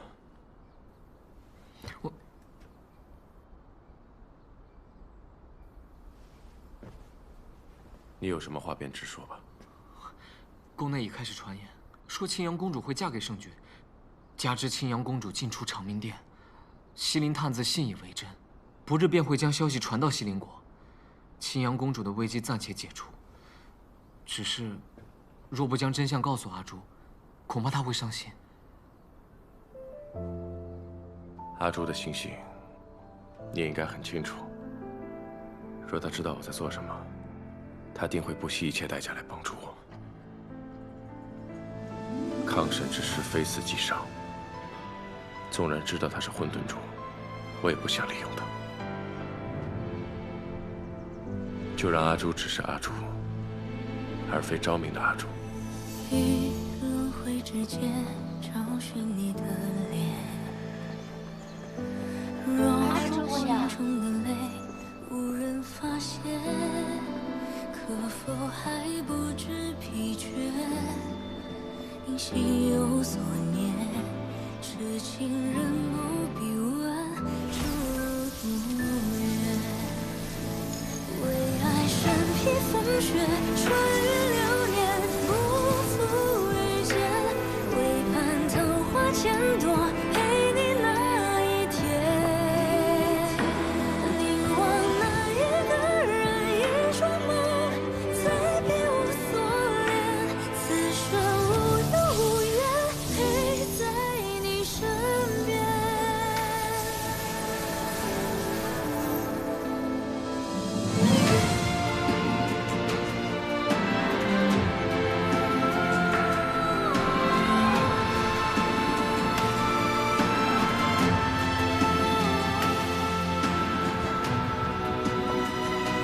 合掌。走吧。为爱身披风雪，穿越流年，不负遇见。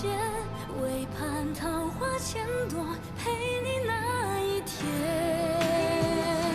凝望那一个人，一双梦，再别无所恋。此生无忧无怨，陪在你身边。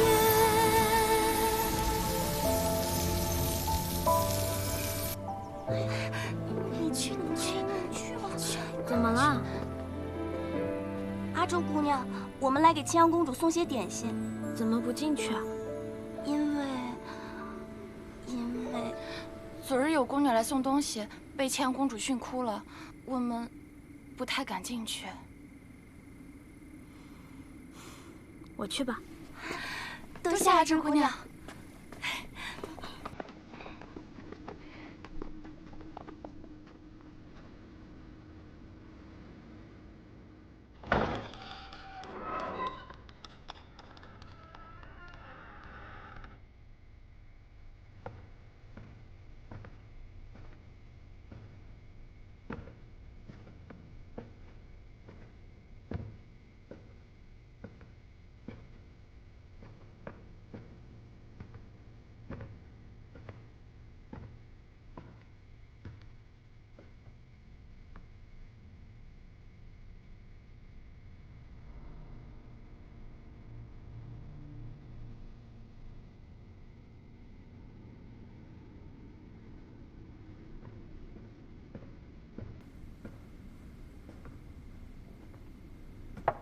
你来做什么？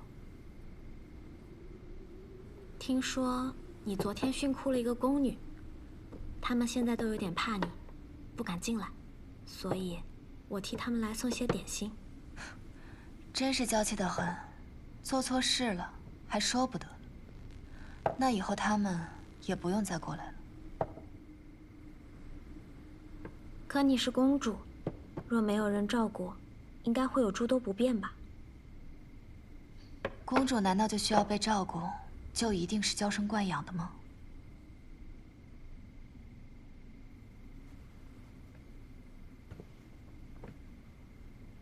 那你这些日子住得还习惯吗？我如果说不习惯的话，你是打算送我回西林吗？你不用对我这么有敌意，我从没有想过与你为敌。哪怕是我抢走圣君。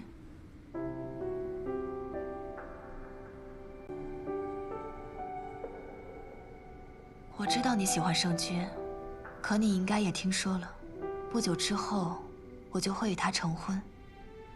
你到我这里是没有用的，你应该去长明殿苦恼。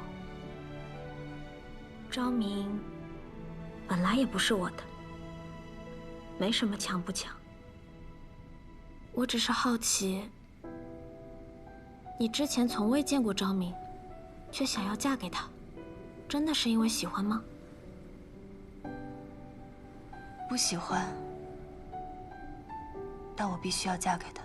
嫁给不喜欢的人，是否太过随意？仅仅因为喜欢就嫁，是否太过轻松了？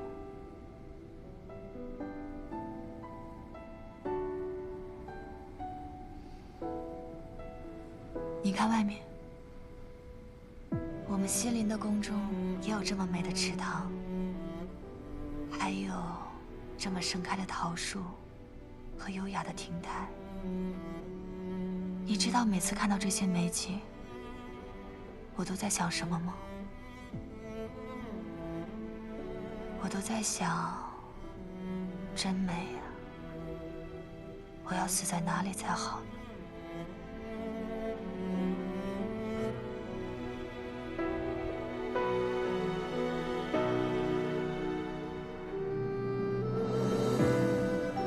所以你看，人呢，根本就无法感同身受。所以收起你的好奇心。你被保护得那么好，是永远无法理解的。可你还活着，是不是就说明你心中还有牵挂和希望？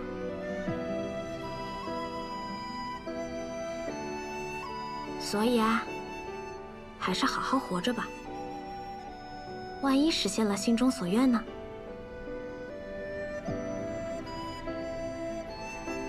点心我已经送到了，那我就先走啦。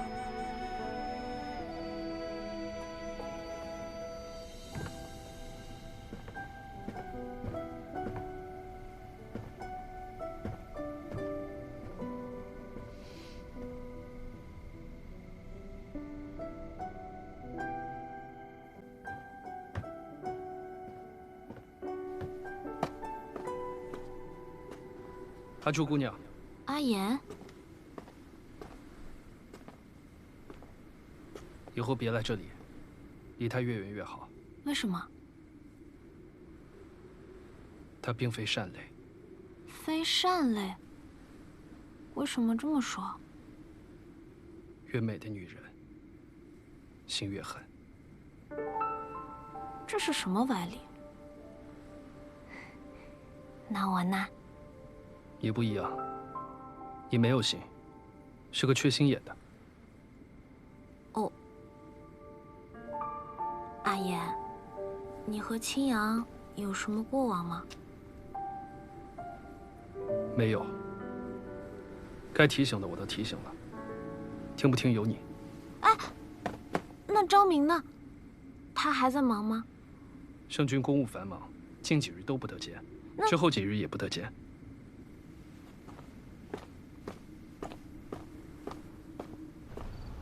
国师为何突然要走？东泽已不再接神谕，又何须国师？东泽需要国师你，并不是因为神谕，而是因为国师之能。国师知晓天地，洞察人心，世间无人能及。在非正确的时间、非正确的位置，这些毫无意义。国师当真趋于医学。圣君曾说过，来去由我。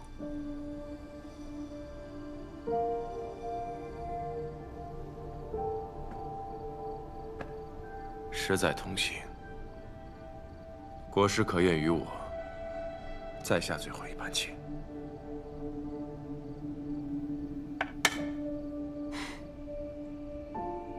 这棋局看来是下不完了。真是没想到能下出长生劫。棋局循环反复，无结果，无胜负。这便是圣君留人的方式。若是能以此留住你，倒也不错。我留下，于圣君而言，未必是好事。你应该知道，我只信事在人为。我还知道圣君更相信人定胜天。或许在不久后的某一日，我会在另一处得见圣君抗神之愿达成。看来今日是留不住你了。此局一别，便祝你行路无所惧，行事皆有心。有心？那便借圣君吉言。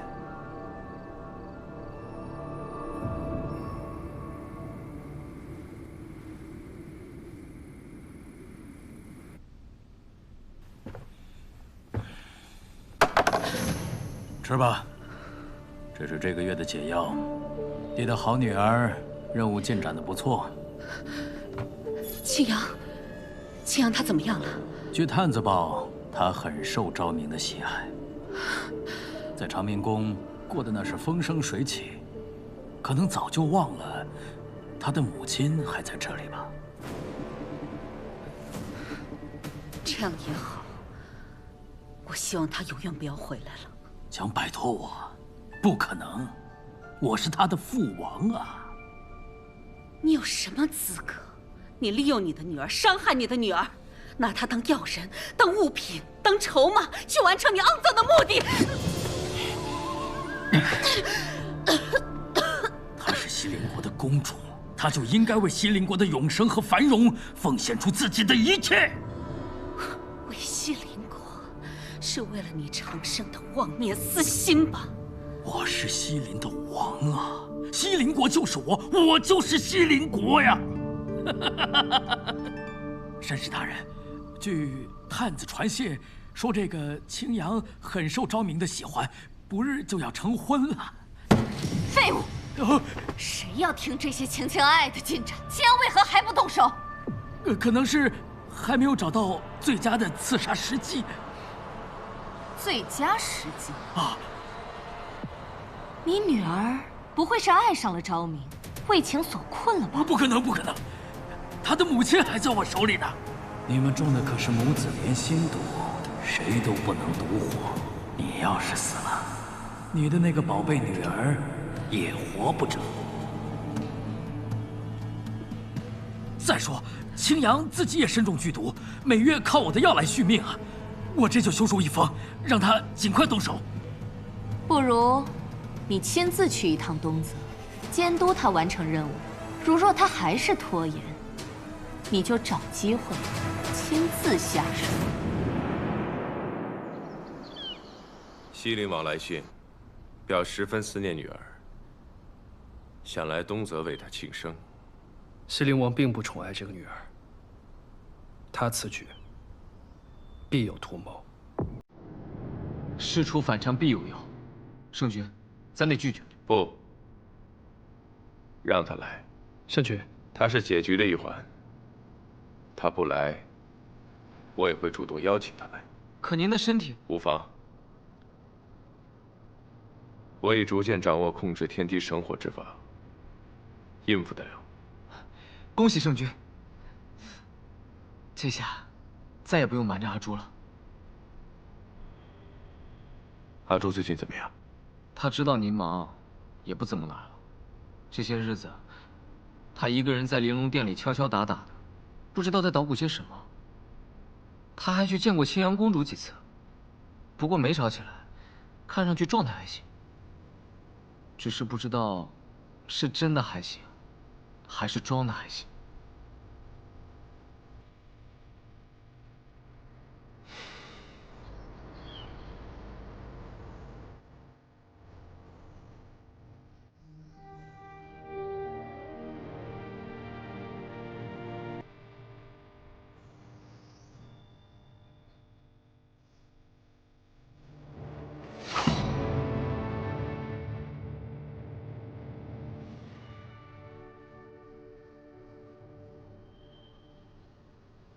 擅闯公主寝殿，你有何居心啊？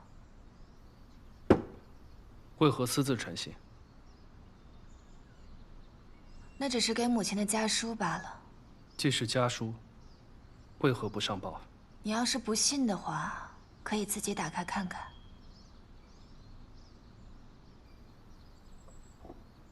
西令王要来东泽看你，是不是你私下传信，刻意为之？我和他的关系，你应该最清楚。他是我在这个世上最厌恶的人。我不清楚。你原本就是个出尔反尔、狡诈之人。你的话不可信。你倒是一个光明磊落之人，那之前装作不认识，是为了掩饰什么呢？并非掩饰，是不屑与你这样的人相认。我这种人，你最尊敬的圣君，可是很愿意与我这种人为伍呢。短暂交易罢了。那证明圣君是一个聪明之人。聪明之人能看到事情的本质，知道什么是重要的。可你就永远都学不会放下过去，向前看。你倒是能将过去轻易的放下。是，你的过去全部都是阴谋诡计，当然没有什么值得记住的。我警告你，这里不是西陵，别想耍什么花招。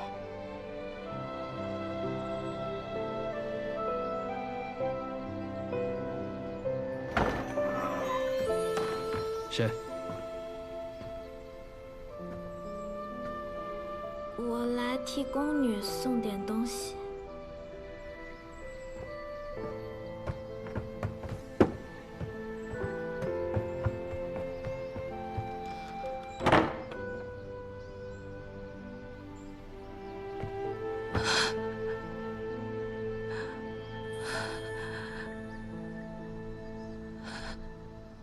你骗我！你说你跟青阳没有过往，现在被我抓个正着，是不是昭明的事情？你也在骗我？哎，你来应付。哎，你也行，老实交代。啊！看你往哪儿跑！你不必这样，我不跑。我知道你有很多疑问，咱一样一样来，我一定知无不言。那你倒是说啊，阿阳和青阳到底怎么回事？他俩的事儿，我不好说。你不说，那我去问昭明。哎，别，圣君忙得很，别去找他。阿言不是东泽人，这个你知道吧？我听说阿言的家在西陵。哎，如果他那个也算是家的话，那他这一路也不会走得这么辛苦。阿言出身很苦，他很小的时候就被父母卖给了西陵王宫的安慰所。这么小的孩子，受尽了折磨，拼尽了全力，好不容易才在那种厮杀之地活了下来，从此也只能待在暗处，做最危险的刺杀任务。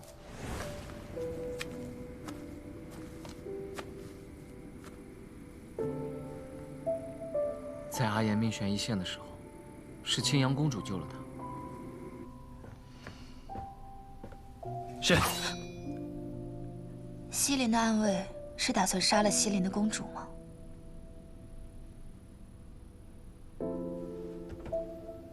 你的伤上有毒，我赌你走不出这个院子。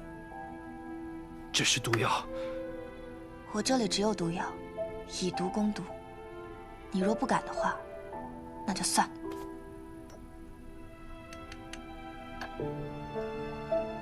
能将性命就这样交到一个初次见面的陌生人手里，看来你也没有多期待活着吧？青阳的母亲出身寒微，并不受西林王宠爱。青阳虽为公主，却也过得很苦，一个人住在最偏的地方。但也正因如此，阿言才能悄悄进出而不被人发现。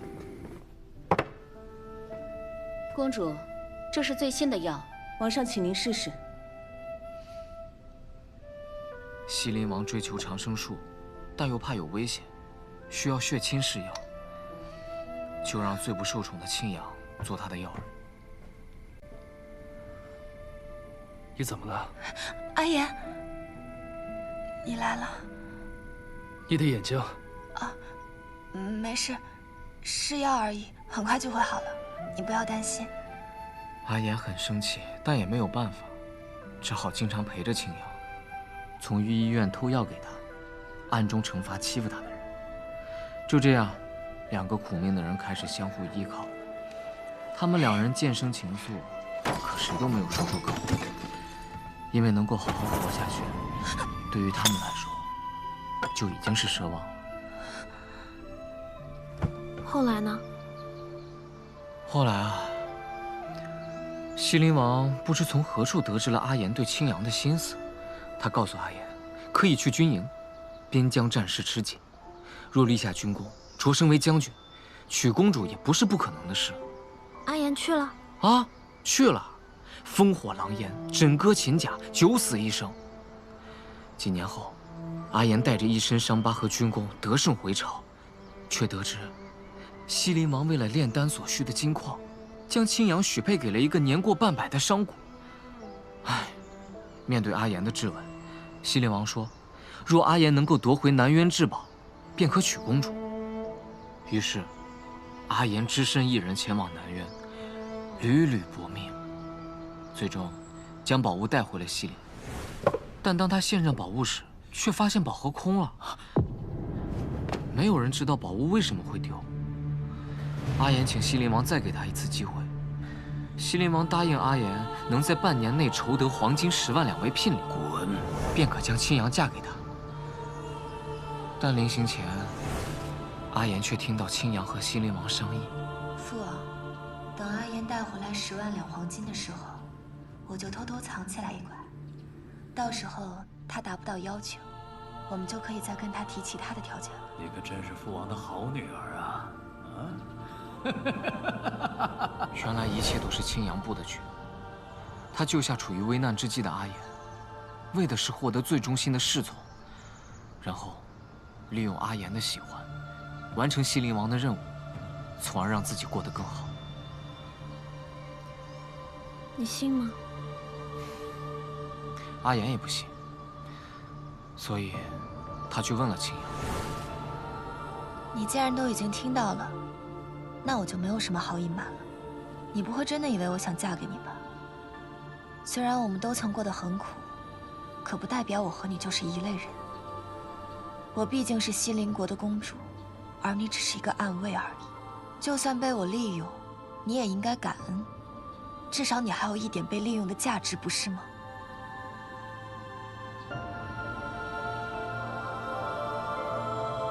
阿言带着悲愤离开西林，于各国流浪，幸得圣君赏识，扎根东泽。原来阿言之前过得这么苦。可是何周，为什么我觉得青阳不是那样的人？你才认识青阳多久？青阳是什么样的人，阿言比你更清楚。你就听阿言的劝，离青阳远一些。昭明知道这段往事吗？知道。那他为什么还是要娶青阳？圣君也不是能够随心所欲的，他有他的考量。昭明这段时间在忙什么？为什么不愿意见我？这很复杂。总而言之，就是圣君忙于练就抗神之法，无暇图神。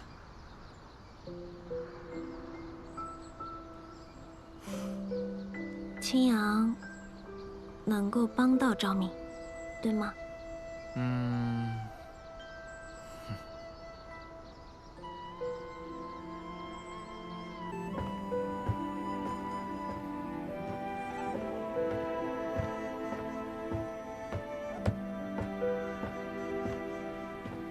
圣君，阿朱姑娘去青阳公主那里了，还未回来。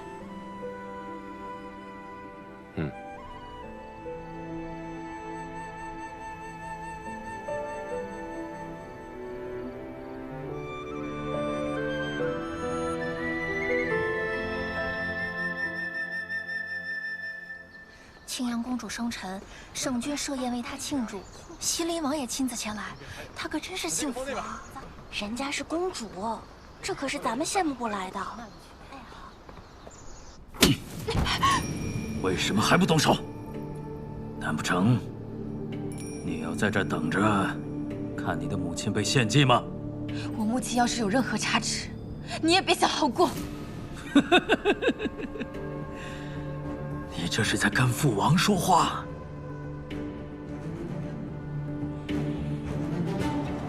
不想要解药了？